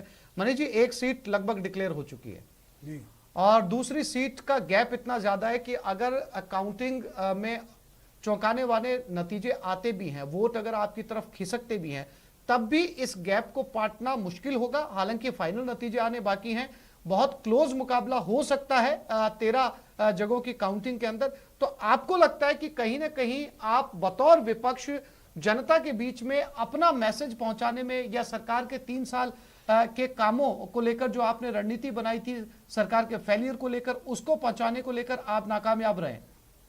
नहीं, बात तो हुई है। मैंने कहा वो जो पूरी शिद्दत से बात की गई है, और ये मैंने कहा जो डिवीजन ऑफ वोट है वो भी इम्पॉर्टेंट होता है कि जो लोग चुनाव लड़ने वाले हैं उनका अपना अपना प्रभाव होता है, और डिवीजन ऑफ वोट कई बार उस व्यक्ति को फायदे कर जाता है। ये तो ऐसा ही कुछ यहाँ कमोबेश दिख रहा है। लेकिन निश्चित तौर पर ये मानिए कि जो कांग्रेस पार्टी की असफलताएं हैं, जो उनके भ्रष्टाचार के मुद्दे हैं या जो भी कुछ है, उसमें उनको क्लीन चिट नहीं मिली है। जो जनता ने परेशानी उठाई यहाँ कोरोना काल में, लोगों को बहुत ज़्यादा बड़े बिल भुगतान करने पड़े, वो भूलेंगे नहीं।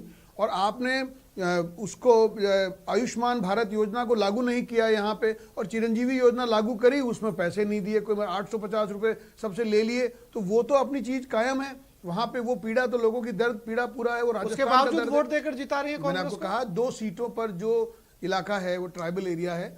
और दूसरी बात मैंने ये भी कहा हमारे मुकाबले में है ही नहीं। दूसरी बात, ना ये धरियावाद में है, ना ये वल्लभ नगर में। तिवारी जी, पहले उनकी बात पूरी हो जाने दीजिए, फिर आपका टर्न आएगा, फिर आप बोलिएगा प्लीज। जो मुफ्त में राशन माननीय मोदी जी ने सब लोगों को पिछले 8 महीने से दिया, दिवाली तक का उसको बढ़ाया, उसको यहाँ डिस्ट्रीब्यूट ही नहीं किया पूरा। अब जो राशन की दुकान पर जो राशन मिल रहा है वो कहते हैं कि गहलोत जी दे रहे हैं। तो ये जो मिसकंफ्यूजन है, इसलिए जो भी कोई तिवारी जी बस खत्म करने वाले, आप खत्म कीजिए, फिर तिवारी जी के पास चलते हैं। आप खत्म। मैं यही कह रहा हूँ, दोनों बातें हैं। और आप ये खुद कह रहे हैं कि जिस चिकित्सा मंत्री ने भ्रष्टाचार किया उनको आप प्रभारी बनाकर भेज रहे हैं। तो आप मुझे ये बताइए पारिक जी, इन तमाम मुद्दों को आप जनता के पास क्यों नहीं लेके गए? मैंने कहा तो फिर क्यों जनता ने खारिज कर दिया? कभी कभी होता है कि अभी जो रेगुलर बात कर रहे हैं, रेगुलर काम कर रहे हैं, संघर्ष कर रहे हैं, उसको कैजुअल लिया जाता है ये सोच के कि भाजपा का तो काम है, वो तो विरोध करेगी। एक बात, जो माननीय मोदी जी की लोक कल्याणकारी योजनाएं हैं वो तो मिलनी है, वो तो मिल ही रही है। तो ठीक है तिवारी जी, ठीक है तिवारी जी, आपने उन योजनाओं को जनता तक नहीं पहुंचाया और उसके बावजूद जो है वो आप दोनों सीटों, एक सीट जीत चुके हैं, एक पे लीड कर रहे हैं। क्या इन योजनाओं के अंदर आपने ये जो आरोप बीजेपी आप पर लगा रही है, घोटाला किया आपने? आसिफ देखो, लोकतंत्र में जनता माई बाप होती है, वो किसी को भी हराती है, किसी को भी जिताती। भारतीय जनता पार्टी की ये दुर्दशा राजस्थान में, चाहे पंचायत के चुनाव में हो, निगम के चुनाव में, नगर पालिका में हो, परिषद में हो, और इस कार्यकाल में 5 विधानसभा के उपचुनाव हुए, 4 चुनाव कांग्रेस जीत रही है, पंचायत में कांग्रेस जीती। अभी अरे मनीष पारिक अभी 3 दिन पहले आपको अलवर में और धौलपुर में जनता ने सबक सिखाया, आपके अंदर समझ में नहीं आ रही है क्या? 117 रुपए लीटर का पेट्रोल आपको नजर नहीं आता? 3 बोर्ड बने आपके पंचायत समिति में, वो निर्दलीय लोगों के भरोसे बने। अरे 1000 रुपए का सिलेंडर आपको समझ में नहीं आता? मिनिस्टर ने जो बात की वो आप टैक्स ले रहे हो, डीजल आप पेट्रोल पर 38 रुपए लीटर 200 राजस्थान सरकार ले रही है, ये बात नहीं है, आप मना करो। आपने सेल टैक्स के दाव पर जो बात करी थी, जीएसटी के नाम पे अपना पोर्शन था, जो सेल टैक्स आप ले रहे हो उसको तो कम करो। जननायक की सरकार के पर लीटर आपका टैक्स है, 40 रुपए हो गया वो। मोहर लगाई है जनता के फैसले का। मनीष जी और तिवारी जी, आप दोनों जनता के फैसले का अपमान मत करो। तिवारी जी बहस जारी रहेगी। महिला जी मैं आपके पास में भी आ रहा हूँ। फिलहाल एक बार बीच में कुछ दिग्गजों की प्रतिक्रियाएं सुन लेते हैं इन चुनाव को लेकर दोनों सीटों के। महंगाई इतनी बढ़ा दी, डीजल, पेट्रोल, गैस और खाने का तेल, केंद्र सरकार जो बैठी है दिल्ली में, उसके खिलाफ जनता ने वोट दिया है। जनता परेशान है, त्राई त्राई कर रही है। इस बार लसाड़िया से आपको बहुत बहुमत मिला, इसका क्या कारण रहा? लसाड़िया से बहुमत मिलना ही था, कांग्रेस ने काम किया वहाँ पर। हमने करोड़ों का काम किया, 300 करोड़ के काम स्वीकृत कराए, कोई मामूली बात नहीं है। 300 करोड़ बहुत मायना रखता है, उसी नाम से वोट दिए जनता ने। धैर्यवाद की जनता को आप क्या शुभकामनाएं देना चाहते हो? धैर्यवाद की जनता को मैं जितनी शुभकामनाएं दूं, जितनी बधाई दूं, उतनी कम है मेरे लिए। इस जीत का श्रेय आप किसे देना चाहेंगे? आम जनता को, कार्यकर्ताओं को, और विशेष करके मेरे जो राजस्थान के मुख्यमंत्री सम्मानीय अशोक गहलोत ने 4 बार प्रोग्राम किया, उनको देना चाहता हूँ। देखो, माननीय मुख्यमंत्री जी अशोक जी गहलोत साहब के 3 साल के कार्यकाल से भारतीय जनता पार्टी का प्रतापगढ़ जिले में शुक्ला साबित हो जा रहा है। प्रतापगढ़ जिले में नहीं, उधर सभी जगह पूरे राजस्थान में भारतीय जनता पार्टी कहीं तक दिखेगी नहीं। 2023 तक भारतीय जनता पार्टी बिल्कुल जीरो पे आ जाएगी। जिस प्रकार से माननीय मुख्यमंत्री जी के काम चल रहे हैं, माननीय मुख्यमंत्री जनता की सेवा कर रहे हैं, और आज ताजा उदाहरण आप सबको पता है, हर पेटी में कांग्रेस को बढ़त मिली है और भारतीय जनता पार्टी सिमट 30 नंबर पर रहेगी। देखिए, वहाँ का जो चुनाव था वो 4 एंगल फाइट थी। उदयलाल डांगी, बीजेपी ने टिकट काट दिया, उनका पिछली बार लड़े थे, तो जब बीजेपी ने टिकट काट दिया तो पूरी बीजेपी उदयलाल डांगी की तरफ डाइवर्ट कर गई, वो आरएलपी से। ये कोई आरएलपी का वोट नहीं है। कास्ट इक्वेशन से उन्होंने घुमाने की कोशिश की, लेकिन वहां भी कास्ट इक्वेशन इतनी नहीं चली। वहां प्रीति सख्तावत, रणधीर सिंह भिंडर और हिम्मत सिंह झाला, ये तीनों कैंडिडेट लड़ रहे थे। एक उदयलाल डांगी लड़ रहे थे, लेकिन हिम्मत सिंह झाला, रणधीर सिंह भिंडर और ये कौन, उदयलाल डांगी, रणधीर सिंह भिंडर और हिम्मत सिंह झाला, ये तीनों बीजेपी के उम्मीदवार थे। हमने जो चुनाव लड़ा हमारी नीतियों पर लड़ा, और पिछले 27 दिन तक मैं खुद वहां पर रहा वल्लभ नगर में। उदयपुर की दोनों सीट हमें जीत लग रही थी, क्योंकि जब इन्होंने गौतम लाल मीणा के बेटे कन्हैयालाल मीणा का टिकट काटा और जो इन्होंने रिएक्शन दिया चीफ मिनिस्टर अशोक गहलोत के जाने के बाद, जो छोटी भाषा का इन्होंने प्रयोग किया कि गौतम जी को श्रद्धांजलि देने, क्योंकि उसका रिएक्शन भी वहां देखने को मिला। चीफ मिनिस्टर के बारे में सब जानते हैं कि वो हमेशा जो मानव एथिक्स हैं, जो ह्यूमन नेचर है, उसको निभाते हैं। तो हमेशा सिर्फ कांग्रेस बीजेपी के नाम पर लड़ते रहे, किसी की डेथ हो जाए तो वहां तो जाना ही पड़ता है। तो जिस तरह का माहौल इन्होंने बनाया बीजेपी के लोगों ने, और उससे लोगों में रिएक्शन है, किसान आंदोलन, महंगाई, बेरोजगारी, झूठ ही झूठ। प्रत्याशी चयन का भी आप मानते हैं मसला कि प्रत्याशी चयन भाजपा की ओर से सही नहीं हुआ दोनों जगहों पे? देखिए, भारतीय जनता पार्टी ने तो अपनी तरफ से प्रत्याशी चयन अच्छा ही किया है, तो ये तो बीजेपी को करना था। कांग्रेस अपना प्रत्याशी तय करती है, बीजेपी अपना करती है। तो बीजेपी ने जब प्रत्याशी चुना तब जीतने के लिए चुना ने, जब वो हारेंगे तब ये बकवासबाजी करेंगे तो तुमने तो क्या हारने के लिए चुना था, वो तो जीतने के लिए चुना था। तो ऐसा नहीं है कि कोई उदयलाल डांगी पहले नहीं लड़े। उदयलाल डांगी पहले बीजेपी से लड़े ने, तब तीसरे नंबर पे आए थे। अब बीजेपी ने तो अपनी तरफ से बेस्ट किया, हमने भी अपनी तरफ से बेस्ट किया है। लेकिन हानि लाभ या सपियस जय पराजय विधि हाथ है, विधि सुदर्शन चक्र वाले के हाथ में, उसका आशीर्वाद हमारे ऊपर है कि अगर दोनों सीटों पर कांग्रेस नहीं जीती तो राजनीति में छोड़ दूंगा। लेकिन आज वाकई बधाई के काबिल हैं वो, और काफी खुशी की बात है कि कांग्रेस जो है वो दोनों ही सीटों पर आगे चल रही है। और मंत्री अशोक चांदना जो है वो यहाँ पर मौजूद है हमारे साथ में, उनसे भी हम बात करेंगे। और दोनों ही सीटों के जो नतीजे आ रहे हैं, पूरी कांग्रेस उससे उत्साहित है। और लगातार कांग्रेस नेता क्षेत्र में बने हुए थे, लगातार उन्होंने काफी मेहनत की है क्षेत्र में कांग्रेस को जिताने के लिए, और मेहनत जो है वो रंग लाने लगी है। नतीजे जो है कुछ ही देर में फाइनल नतीजे आ जाएंगे, लेकिन दरियावत की अगर कहें तो दरियावत में जीत लगभग तय हो चुकी है और केवल नतीजों आधिकारिक घोषणा का इंतजार हम कह सकते हैं कि वो होने वाला है। मंत्री अशोक चांदना से हम बात करते हैं। सर, सबसे पहले तो आपको बधाई, आपने काफी मेहनत की और जो आपका बयान था वो वाकई जो है वो सच साबित। देखिए, मेरा बयान थोड़ा सा तोड़ दिया गया। मैंने कहा था कि अगर बीजेपी की एक भी सीट आ जाए तो मैं राजनीति से संन्यास ले लूंगा, क्योंकि इतनी घटिया टिकटें बांटना किसी राजनीति के अंदर, अब जनता इसको कबूल नहीं करती है, पहली बात। और दोनों सीटों का अच्छे मार्जिन से जीतना ये साफ बता रहा है कि प्रदेश की जनता ने अशोक गहलोत जी के 3 साल के कार्यकाल के ऊपर, आपने इससे पहले के 3 बाई इलेक्शन भी देखे, उसमें बहुत बड़े बड़े मार्जिन से, साड़ा में जब हम इंचार्ज थे 42,000 से जीते, एक सीट हम 35,000 से जीते। प्रदेश की जनता ने माननीय मुख्यमंत्री जी के 3 साल के कार्यकाल पर मुहर लगाई है। कोरोना काल के अंदर जो राजस्थान में प्रबंधन हुए उस पर मुहर लगाई है, और एक शानदार बजट जो माननीय मुख्यमंत्री जी ने प्रदेश के लोगों को दिया उस पर मुहर लगाई है। कहीं ना कहीं हम जब फील्ड में जाते हैं तो किसी न किसी काम के ही वोट हम लोग मांग सकते हैं। हम केवल इसलिए नहीं कह सकते कि हम क्योंकि कांग्रेस के इसलिए हमको वोट दे दो। तो माननीय मुख्यमंत्री जी के 3 साल के कार्यकाल और हमारी आला कमान ने जो हमको टिकटें दी दोनों, उसके ऊपर प्रदेश की जनता ने मोहर लगाई है। और बिल्कुल निश्चित रूप से जो मेरा स्टेटमेंट था, मैंने आपको बताया था कि ये दोनों सीट हम जीतेंगे, और ऊपर वाले ने वैसे ही हमारे ऊपर कृपा रखी। तो बीजेपी ने जिस तरह से टिकट दिया वहां पे उसका कुछ फायदा मिला कांग्रेस को? देखिए, फायदा तो कांग्रेस को अशोक गहलोत जी के 3 साल के कार्यकाल का ही मिला है, और आलाकमान ने जो सही टिकट बांटे, ये फैसले दिल्ली में होते हैं, उसका हम लोगों को फायदा मिला है कि हमने टिकट बांटने में कोई चूक नहीं करी। और 3 साल में हमारे मुख्यमंत्री जी ने काम किया, कोरोना काल में जो काम किया, जो शानदार बजट इस प्रदेश को देने का काम किया, उसके वोट हम लोगों को मिले हैं। नगराज मीणा क्योंकि लगातार चुनाव हार रहे थे, आपको लगता है कि सिंपैथी फैक्टर ने भी कहीं ना कहीं काम किया है? मैंने आपको तीनों फैक्टर बता दिए। बाकी निश्चित रूप से नगराज जी 2 बार चुनाव हारे थे, उसकी कहीं ना कहीं कुछ फायदा तो मिला है। और साथ ही साथ बीजेपी ने जो ब्लंडर किया दोनों टिकटें बांटने में, उसका भी फायदा मिला।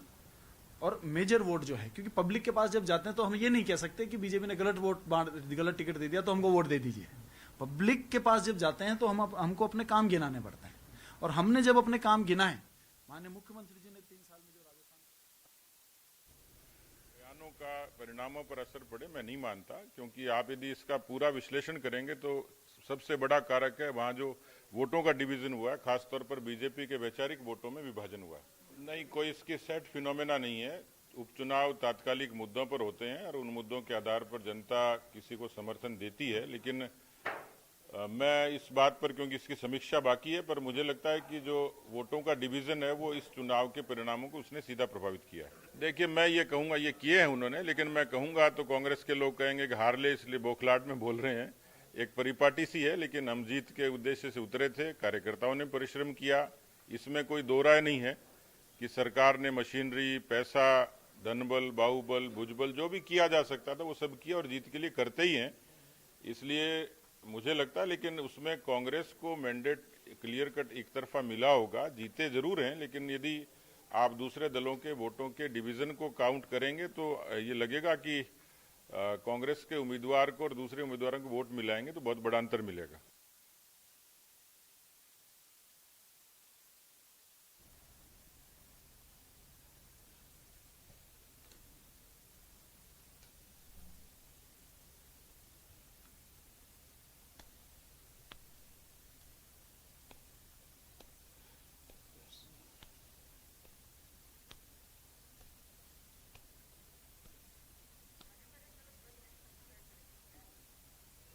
तो सभी मेहमान हमारे साथ बने हुए हैं, फिलहाल एक छोटे से ब्रेक के लिए रुक रहे हैं, जल्द लौटेंगे।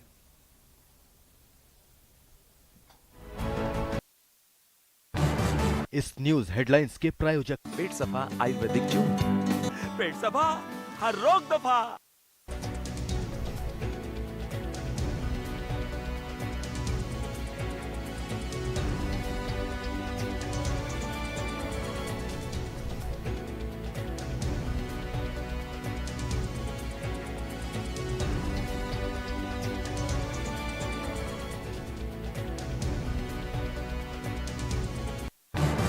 इस न्यूज हेडलाइंस के प्रायोजक पेट सफा आयुर्वेदिक चूर्ण, पेट सफा हर रोग दफा।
Sixteen channels, 15 languages, 26 states, 1,200 plus reporters, 66.9 crore viewers. India's largest news network, News 18 Network.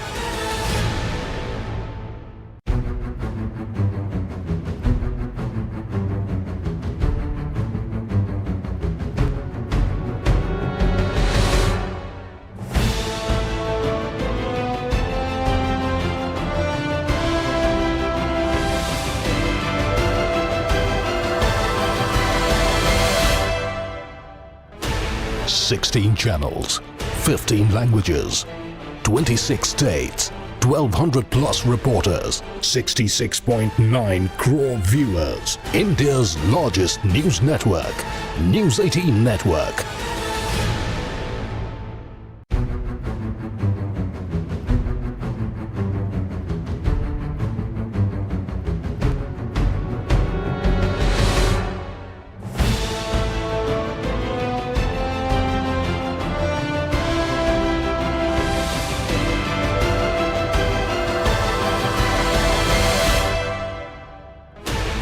Sixteen channels, 15 languages, 26 states, 1,200 plus reporters, 66.9 crore viewers. India's largest news network, News 18 Network.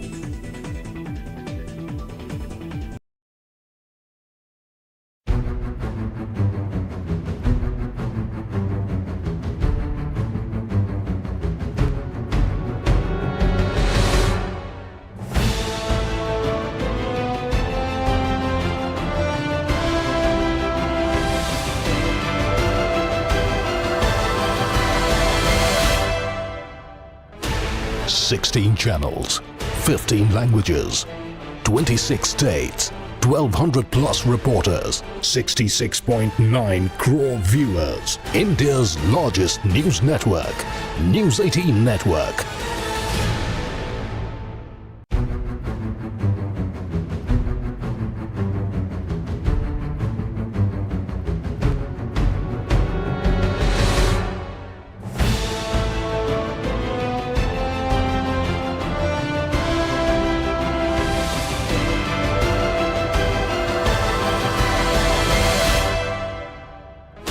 Sixteen channels, 15 languages, 26 states, 1,200 plus reporters, 66.9 crore viewers. India's largest news network, News 18 Network.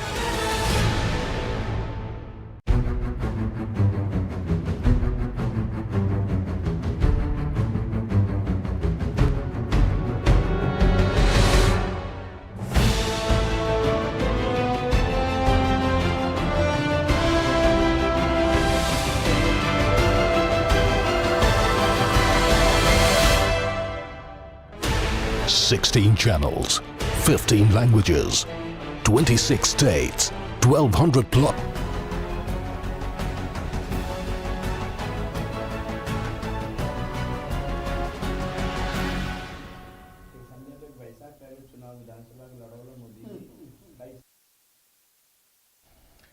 तो वल्लभनगर से कांग्रेस प्रीति शक्तावत लगातार आगे बनी हुई हैं। 8,490 vote से कांग्रेस की प्रीति Shaktawat lead कर रही है। प्रीति शक्तावत को अब तक 71,839 वोट मिल चुके हैं। आरएलपी के उदयलाल डांगी को अब तक 23,349 वोट मिल चुके हैं और बीजेपी के हिम्मत सिंह चौथे नंबर पर, चौथे पायदान पर लगातार बने हुए हैं। ये लेटेस्ट अपडेट वल्लभनगर सीट से, धरियावद से औपचारिक ऐलान बाकी है। कांग्रेस वहां पर जीत चुकी है और कांग्रेस प्रदेश प्रभारी अजय माकन ने भी इस जीत को लेकर ट्वीट किया है। वो लिखते हैं अपने ट्वीट पर, राजस्थान उपचुनाव भारी मतों से जीत की ओर अग्रसर है। दोनों विधानसभा उपचुनाव में कांग्रेस कार्यकर्ताओं की मेहनत रंग लाई। मुख्यमंत्री श्री अशोक गहलोत और प्रदेश अध्यक्ष गोविंद सिंह डोटासरा जी तथा समस्त कांग्रेस नेताओं को बधाई। यानी कि अजय माकन ने कांग्रेस पार्टी को इन दोनों सीटों पर जीत की ओर अग्रसर रहने के लिए बधाई दे दी है ट्वीट के जरिए। कल वो पहुंचने वाले थे लेकिन कुछ कारणों के चलते जयपुर नहीं पहुंच पाए, तो आज उन्होंने ये ट्वीट किया है।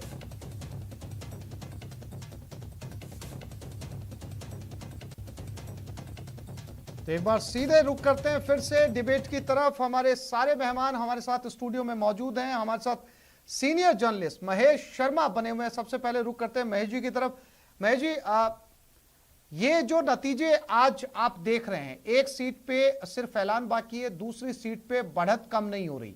हालांकि दूसरी सीट के ऊपर जो दूसरी पार्टियों के कैंडिडेट हैं वो भी हजारों वोट पा रहे हैं। यानी कि दोनों सीटों को देखा जाए तो कांग्रेस या फिर मौजूदा सत्ता पक्ष अपने 3 साल के कामों का गुणगान करने में सफल रहा तीनों जगह पर, और विपक्ष जो है वो सत्ता की खामियों को गिनाने में नाकामयाब रहा।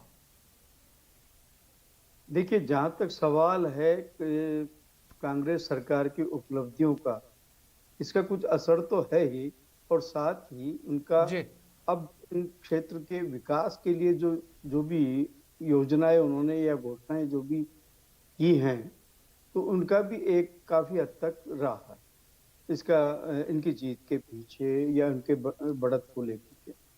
लेकिन देखा ये गया है कि इसमें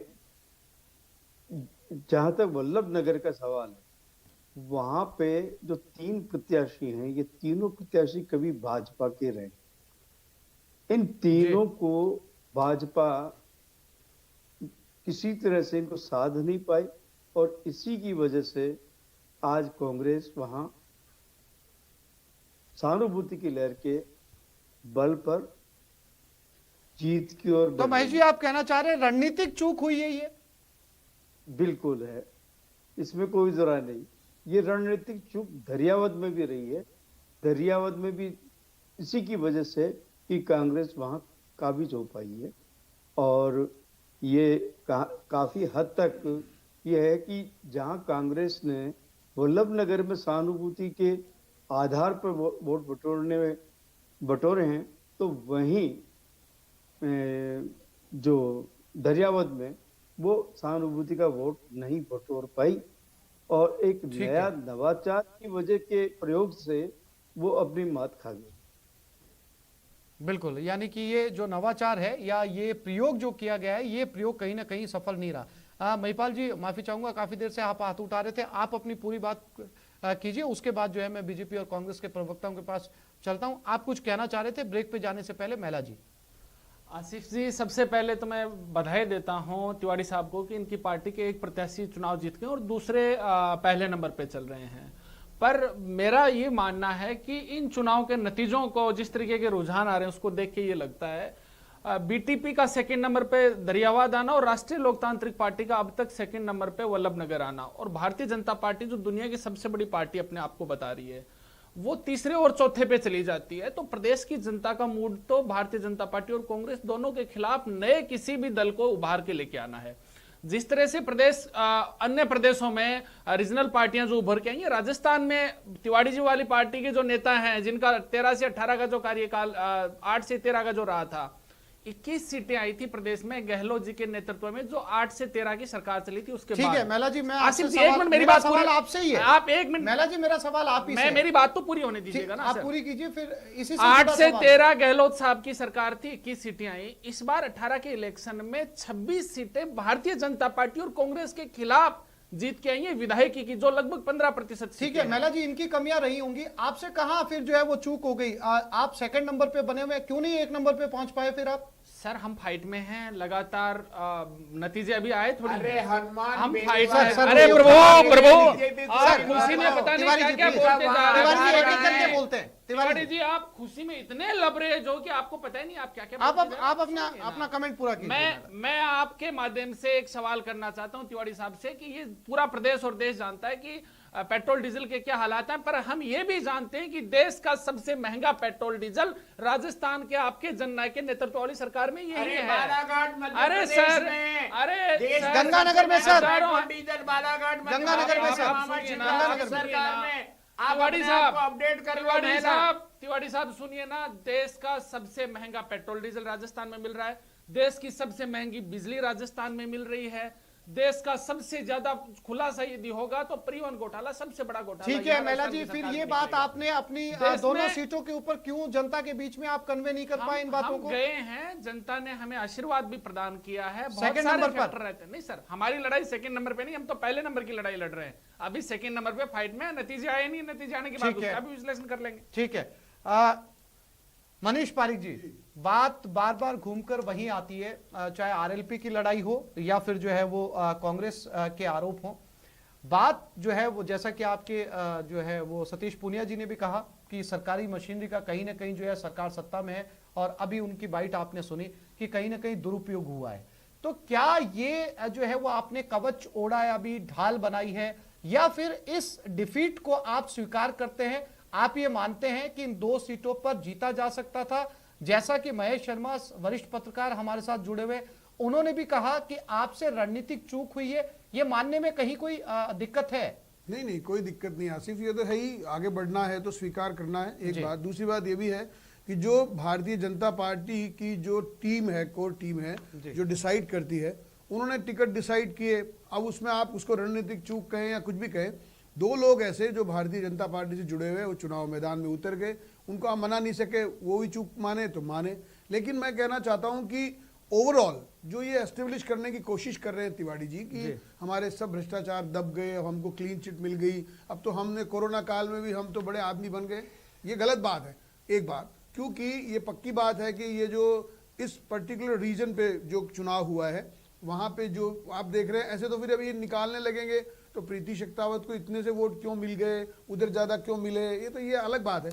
इसकी मैं कोई बाल की खाल नहीं निकालना चाहता, लेकिन भारतीय जनता पार्टी में जो कार्यकर्ता आधारित पार्टी है, विश्लेषण को तैयार है। और सबसे अच्छी बात है कि हमारा एक काला टीका लग गया अभी, अब 23 में हमें दिक्कत नहीं आएगी, और अभी जो भी कुछ होना है वो भी चालू हो जाएगा मीमांसा। तिवारी जी, काला टीका लगाया है ताकि नजर ना लगे, ये 2 चुनाव हार के अगला पूरा विधानसभा चुनाव जो है वो बीजेपी जीतने जा रही है, ये कहना है बीजेपी प्रवक्ता का। तो ये काला टीका आप कैसे निकालेंगे? अब मैं ज्यादा छोटे शब्द तो नहीं बोलूंगा आसिफ। मैं मनीष पारिक तो प्रवक्ता है, मैंने तो राजस्थान के प्रदेश अध्यक्ष की अभी बाइट सुनी है टीवी पे, अभी भी वो अपने अहंकार से चूके नहीं है। वो कह रहे वोटों का बंटवारा हो गया, हम हारे नहीं है। अरे माननीय पूनिया साहब, लोकतंत्र में जनता माई बाप होती है। हम 25 लोकसभा की सीटें हारे थे, सरकार हमारी थी, जनता को माई बाप मान करके हमने स्वीकार किया। अरे अभी आप धौलपुर में हारे हो, अभी आप अलवर में हारे हो, और हारने के बाद में आपको लग गया था। आसिफ इन्होंने आज नहीं कहा, जिस दिन जिला परिषद के चुनाव आए थे इनको पता लग गया था कि हमारी दोनों विधानसभा भी जा रही है। इन्होंने रात को ही कह दिया था कि सरकार सत्ता का दुरुपयोग कर रही है। अरे दुरुपयोग क्या होता है ये तो बताओ। राजस्थान में भारतीय जनता पार्टी कांग्रेस से नहीं लड़ रही थी, सवाल है कि फुटबॉल तो इनके अंदर हो रहा था, इनको लग रहा था कांग्रेस गई और मुख्यमंत्री कौन बनेगा। सतीश पूनिया जी ने तो अपने जन्मदिन पे पोस्टर लगवा दिए, अब की बार सतीश सरकार, 14 में मोदी सरकार बनी थी, बीजेपी कहां है।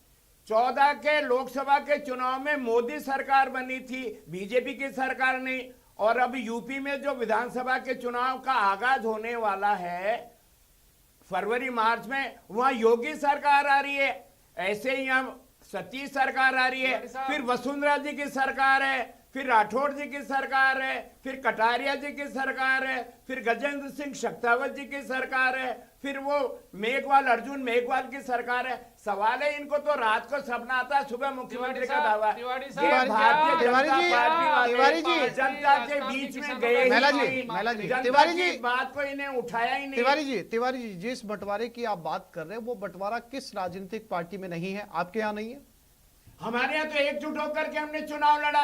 जिन सचिन पायलट के नाम पर ये कांग्रेस को बदनाम करते थे, सचिन पायलट लगातार कांग्रेस के साथ में रहे, उन्होंने अशोक गहलोत और डॉक्टर सरावगी के साथ में तमाम चुनावी भाषण दिए। हमारे यहाँ फूट नहीं थी। भारतीय जनता ठीक है महेश जी, मैं आपके पास आ रहा हूँ। महिला जी रुकिएगा, मुद्दों की बात करें। मैं आ रहा हूँ महिला जी आपके पास में। महेश जी, अब चूंकि नतीजे लगभग साफ हैं, सारे नतीजे जो हैं वो कुछ समय के अंदर या कुछ घंटों के अंदर कहा जाए तो जो है वो नामों का ऐलान भी हो जाएगा।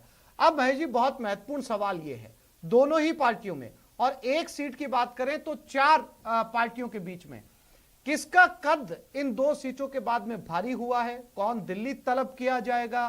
किसकी साख यहां पर दांव पर लगी थी? क्योंकि भले ही इन 2 सीटों के जीतने या हारने से दोनों पार्टियों को फर्क ना पड़े, लेकिन किसी का कद मजबूत हुआ है, किसी का कद कमजोर हुआ है। देखिए, इसमें जहां तक सवाल है कि इसमें सतीश पूनिया, कटारिया जी और राठौड़ साहब, इन तीनों का ही जो है प्रभाव दांव पे लगा हुआ था, और वो प्रभाव में ऐसा लगा कि वो इसे वोटों में कन्वर्ट नहीं कर पाए। कारण ये है कि सहानुभूति की लहर को ये भी भुना सकते थे, लेकिन ये नहीं भुना पाए। और स्थान वहां की जो राजनीति जो रही है, जिसे क्षेत्रीय राजनीति कहते हैं, उसके प्रभाव से और जातीय समीकरणों के आधार पर ये चुनाव आ रहे हैं। हेलो जी, मुझे आवाज मिल रही है, बोलिए महेश जी। तो ये जो कुछ है, इसमें ये प्रतिष्ठा तो ये थी इन लोगों की, क्योंकि इन्हीं को प्रभारी और इन्हीं को ही नियुक्त किया गया था, तो ये एक काफी बड़ी जिम्मेदारी इन लोगों की थी, कटारिया जी, राठौड़ जी और आपके सतीश पूनिया जी की। महेश जी की आवाज कट गई है, फिर से कोशिश करेंगे उनसे बातचीत करने की। मैं एक बार फिर से जो है वो महिपाल जी, आप अपनी बात खत्म कीजिए, फिर मैं जो है वो मनीष जी के पास में जाता हूँ। आप कुछ कहना चाह रहे थे? आवाज कट गई। आप कहिए महिला जी, बोलिए आप। सर आवाज आ रही है? आवाज आ रही है मेरी? हाँ सर, आसिफ जी, मैं तो आपके माध्यम से तिवारी साहब को ये कहना चाहता हूं, हम मुद्दों की बात करें, ज्यादा बेहतर होगा। प्रदेश में क्या आपके जननायक जी की सरकार किसानों का कर्ज माफ करेगी? क्या बिजली के दाम जो हैं वो आधे करेगी? क्या पूर्ववर्ती सरकार ने जो टोल फ्री किए थे, जो हमारी पार्टी ने झगड़ के करवाए थे, उन टोलों को वापस माफ करने बहुत संक्षेप में इसका जवाब ले लेते हैं। महिपाल जी, क्या सौगात देगी 2 सीटें जीतने? महिपाल जी, साफ तौर पे आरएलपी का ये कहना है, आरएलपी इस समय इसलिए आपके लिए बहुत जो है वो महत्वपूर्ण हो जाती है तिवारी जी, क्योंकि नंबर 2 की पार्टी जो है वो वहां पर आपके कैंडिडेट के लगातार पीछे बनी हुई है। 13 राउंड की वोटिंग काउंटिंग अभी बाकी है, इसलिए इन्होंने आपसे सीधे तौर पर यह पूछा है कि जो आपने मैनिफेस्टो में वादे किए थे, जो वादे छूट गए हैं, वो वादे आप पूरे करेंगे? देखो आसिफ भाई, कांग्रेस हमेशा किसानों के साथ थी, किसानों के साथ है, किसानों के साथ रहेगी। देश में किसान आंदोलन चल रहा है भारतीय जनता पार्टी के खिलाफ। अरे काला मैंने कानून पूछा उसका वापस जवाब लेने दो के ना। लिए। भारतीय जनता तिवारी पार्टी जी, फिर कह रहा हूं। Tiwari ji to the point. मैंने पूछा उसका जवाब दो ना। Tiwari ji to the point. वो उन्होंने राजस्थान में कांग्रेस ने वादा किया था किसानों के हम ऋण माफ करेंगे, करोगे? राजस्थान में जननायक अशोक गहलोत ने उनके ऊपर आगे चल करके किसानों का ऋण माफ किया। लेकिन आप जानते हो महिपाल कि भारत सरकार के अधीन केंद्रीकृत बैंकों का पैसा राजस्थान सरकार माफ नहीं कर सकती। जिस दिन आपका घोषणा पत्र जारी हुआ उस दिन ये राइडर नहीं डाले गए थे सर। मोदी जी के वो खाद दूध सर, हुआ जिस करते दिन थे आपका घोषणा पत्र जारी हुआ उस दिन ये राइडर नहीं डाले गए थे। सांसद बने थे, दिल्ली की सरकार माफ करेगी। आपने कहा हम अरे सरकार आपकी है सर, सरकार आपकी है। जिस दिन आपने घोषणा पत्र जारी किया उस दिन आपने कहा था क्या कि दिल्ली की सरकार से माफ करवाएंगे? अरे भारत आपके राष्ट्रीय अध्यक्ष ने कहा था कि हम माफ करेंगे। राज्य सरकार का काम महिला जी राज्य रुकिएगा। के बैंकों का पैसा। तिवारी जी, महिला जी आप दोनों रुकिए। आप दोनों रुकिए रुकिए सर। आप जितना सुनिए महिला जी मैं फिर से कह रहा हूं आपसे, आप टू द पॉइंट। आप एक सवाल पूछिए फिर तिवारी जी से जवाब देते हैं। 3 सवाल आप एक सवाल पूछिए। क्या प्रदेश की जनता का कर्जा बस रुकिए, आप रुकिए। आप कर रहे हैं सर। बिजली आप होगी, क्या टोल फ्री होगी? अरे केंद्रीकृत बैंक हमारे अधीन है ही नहीं। ठीक है, आप दोनों रुकिए।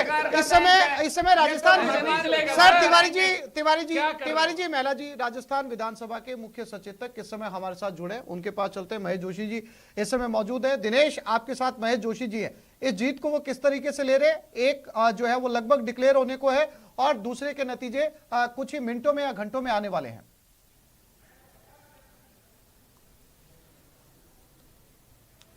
बिल्कुल आसिफ, देखिए नतीजे जो है आ रहे हैं उससे पूरी कांग्रेस उत्साहित है और ये भी लगभग तय हो चुका है कि दोनों ही सीटें जो है वो कांग्रेस के खाते में जाने वाली है। तो पूरी कांग्रेस उत्साहित है। कांग्रेस दफ्तर से हम दिखा रहे हैं तस्वीरें सीधे। यहाँ पर कई जो है वो कार्यकर्ता यहाँ पर पहुंचे, पूरा जो है उत्साह आप देख सकते हैं। नारेबाजी यहाँ पर की जा रही है कांग्रेस के पक्ष में। मुख्य सचेतक डॉक्टर महेश जोशी, तमाम जो नेता हैं पदाधिकारी वो यहाँ पर पहुंचे हैं। पार्टी के जो कांग्रेस पदाधिकारी हैं वो मुख्य सचेतक डॉक्टर महेश जोशी भी पहुंचे हैं और सभी लोग जो है वो काफी खुश हैं जिस तरीके के नतीजे आए हैं। क्योंकि धरियावत सीट की अगर बात करें तो लगातार वो बीजेपी के खाते में थी 2 बार से और अब कांग्रेस ने जो है वो जीत हासिल की है। महेश जोशी जी से हम बात कर लेते हैं। सर, नतीजे जो है वो धरियावत का नतीजा लगभग घोषित हो चुका है और वल्लभनगर सीट भी कांग्रेस के खाते में जा रही है। क्या कहेंगे इन चुनाव परिणामों को लेकर? किसका नतीजा है ये? क्यों कांग्रेस के पक्ष में जनता वोट कर रही है खुलकर? देखिए, ये कांग्रेस सरकार के कामों पर मोहर है।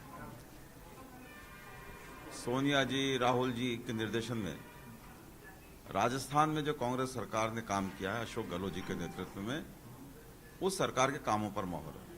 हम शुरू से एक बात कह रहे हैं कि दोनों सीटें हम जीतेंगे। एंटी इनकम्बेंसी नहीं है। लोग सरकार के काम से खुश हैं, मुख्यमंत्री जी के काम से खुश हैं। हमारा जो कैंडिडेट का सिलेक्शन था वो सर्वसम्मत था। पूरी तरीके से कांग्रेस ने एकजुट होकर चुनाव लड़ा और इसी का ये परिणाम है कि हम ये दोनों सीटें जीत रहे हैं। एक हम जीत गए, दूसरी भी हम जीतने वाले हैं। और हम शुरू से ये बात करें कि आज ही की बात नहीं, जब से चुनाव शुरू हुआ तब से हम करें कि दोनों सीटें जीतेंगे। भारतीय जनता पार्टी पूरी तरीके से बिखरी हुई पार्टी है, हताश है और मैं ये कह सकता हूं कि इस तरीके की स्थिति कि एक जगह पर 3रे नंबर पर, एक जगह पर 4थे नंबर पर भारतीय जनता पार्टी रहेगी। इसकी कल्पना तो भारतीय जनता पार्टी ने नहीं की होगी, लेकिन माननीय मुख्यमंत्री अशोक गहलोत जी ने जरूर ये कह दिया था कि वल्लभनगर में शुरू में कह दिया था कि भारतीय जनता पार्टी 4थे नंबर पर रहेगी। देखिए, तो उपचुनाव के नतीजे हम सुबह से दिखा रहे हैं और आप देख सकते हैं यहाँ कांग्रेस दफ्तर में भी जो है न्यूज 18 पर नतीजे जो है वो देखे जा रहे हैं। आज न्यूज 18 जो है बहुत देखा जा रहा है क्योंकि लगातार हम वहां कवरेज दिखा रहे हैं और कांग्रेस नेता भी जो है वो यहाँ पर नतीजे लगातार देख रहे हैं। मुख्य सचेतक डॉक्टर महेश जोशी से हम लगातार बात कर रहे हैं। सर, क्या संदेश जाने वाला है? ये जो नतीजे आए हैं, क्या संदेश जाने वाला है? संदेश अरे क्या संदेश ये है, अच्छे काम करोगे, जनहित के काम करोगे तो जनता पसंद करेगी। सतीश पूनिया जी ने यह कहा कि महंगाई मुद्दा नहीं है, जनता ने उनको जवाब दे दिया। महंगाई मुद्दा है, डीजल पेट्रोल के दाम मुद्दा है, रसोई गैस की कीमतें मुद्दा है और ये मुद्दे आगे भी चलेंगे। हमारी मांग है कि रसोई गैस की कीमतें और डीजल पेट्रोल की कीमतें तर्कसंगत हों, अंतर्राष्ट्रीय बाजार में जो तेल का भाव है उसके अनुकूल हों और देश की जनता को राहत मिलनी चाहिए। 2 साल बाद में फिर प्रदेश में चुनाव होंगे, आम चुनाव होंगे। कहीं आपको लग रहा है कि एंटी इनकम जैसा माहौल नहीं है और वापस कांग्रेस सरकार रिपीट करेगी प्रदेश में? निश्चित रूप से हम कह रहे हैं कि इस बार हम फिर से रिपीट करेंगे सरकार को, और कांग्रेस पार्टी अगली बार राजस्थान में 2023 के चुनाव में फिर से सरकार बना जाएगी। और भी आसिफ पदाधिकारी जो है वो यहाँ पर पहुंचे हुए हैं, कई पदाधिकारी, प्रदेश पदाधिकारी, जसवंत जी भी हैं, ललित टूनवाल जी भी हैं, और भी पदाधिकारी हैं। जसवंत जी, आपके नेतृत्व में भी अभी अलवर में पंचायती राज चुनाव जीता, नतीजे लगातार कांग्रेस के फेवर में आ रहे हैं। आज फिर उपचुनाव के नतीजे जो है वो कांग्रेस के फेवर में आ रहे हैं। क्या कहना है, क्या गहलोत सरकार के कामकाज पर जनता मोहर लगा रही है खुलकर? देखिए, चाहे अलवर के पंचायत के नतीजे हो और चाहे उपचुनाव के नतीजे हो, कांग्रेस के कार्यकर्ता अशोक गहलोत सरकार के जन लोक कल्याणकारी जो काम हुए उनको लेके गोविंद सिंह जी डोटासरा के नेतृत्व में जब जनता के बीच में गए तो जनता ने 3 साल के सरकार के कामों पे मोहर लगाई है, और ये मोहर इस बात को बताती है कि सरकार का जो काम जो हो रहा है, कार्यकर्ताओं के अंदर एक उत्साह का माहौल है। और स्वयं विपक्ष के नेता कहते हैं कि अब की बार धारणा टूटेंगी, बार बार एक सरकार आ रही है, एक जा रही है, तो निश्चित ये धारणा टूटेंगी, अगली बार कांग्रेस की सरकार दोबारा बनेगी। संगठन का कामकाज संभालते हैं ललित जी। ललित जी, नतीजे जिस तरह के आए, संगठन ने बहुत मेहनत की है दोनों ही क्षेत्रों में, तो संगठन की मेहनत जो है वो रंग ला रही है। निश्चित रूप से माननीय अशोक गहलोत जी के नेतृत्व में जो सरकार है वो सुशासन और गोविंद सिंह डोटासरा जी के नेतृत्व में जिस तरह से संगठन काम कर रहा है, हमने देखा पिछले 1 वर्ष में जितने भी चुनाव हुए, 5 उपचुनाव हुए, 4 हम भारी बहुमत से जीते, 1 के अंदर वोट प्रतिशत बढ़ा, 10% से ज्यादा वोट सारे चुनाव में हमारे हम बढ़ा पाए। और पंचायत चुनाव भी जितने हुए उन पंचायत चुनाव में भी भारी विजय हुई है। 2 जिलों में अभी जो पंचायतों में चुनाव हुए उसमें से 22 में से 15 जगह हमारे प्रधान बने हैं, दोनों जिला प्रमुख हमारे बने हैं, और ये दोनों सीटें जो हम भारी बहुमत से जीते हैं, और कहीं भारतीय जनता पार्टी तीसरे और चौथे स्थान पर आई है। ये सब बातें इस बात का प्रमाण है कि राजस्थान में कांग्रेस की सरकार जनहित में अच्छे फैसले कर रही है और काम कर रही है। गोविंद सिंह जी डोटासरा के नेतृत्व में पूरा संगठन पूरी मजबूती के साथ में राजस्थान के अंदर परिणाम निश्चित रूप से सकारात्मक ला रहा है, और 2023 के चुनाव में हम फिर से कांग्रेस की सरकार बनाएंगे और कांग्रेस का परचम लहराएंगे। एक सवाल हम फिर से डॉक्टर महेश जोशी जी से लेना चाहेंगे। कांग्रेस पहले नंबर पे आ रही है, वो बात तो ठीक है, लेकिन भाजपा दरियावद में तीसरे नंबर पे, वहां पर वल्लभनगर में चौथे नंबर पे, ये क्या वजह आप पा रहे हैं इसमें? भारतीय जनता पार्टी को नकार रही राजस्थान की जनता, उनका संगठन बिखरा हुआ है। हमारा संगठन गोविंद डोटासरा जी के नेतृत्व में एकजुट है, कैंडिडेट का सिलेक्शन अच्छा है, हमारे सरकार के काम अच्छे हैं, हमारे संगठन का काम अच्छा है, और हमारे संगठन में किसी भी तरीके को बिखराव नहीं। ये जो नतीजे आए हैं, इसके बाद आपको लगता है कि दिनेश, दोनों सीटों के लगातार आंकड़े हम अपडेट कर रहे हैं, अपने दर्शकों तक लेकर आते रहेंगे। तमाम मेहमान हमारे साथ स्टूडियो में बने हुए हैं। फिलहाल एक छोटे से ब्रेक के लिए रुक रहे हैं, जल्द लौटेंगे।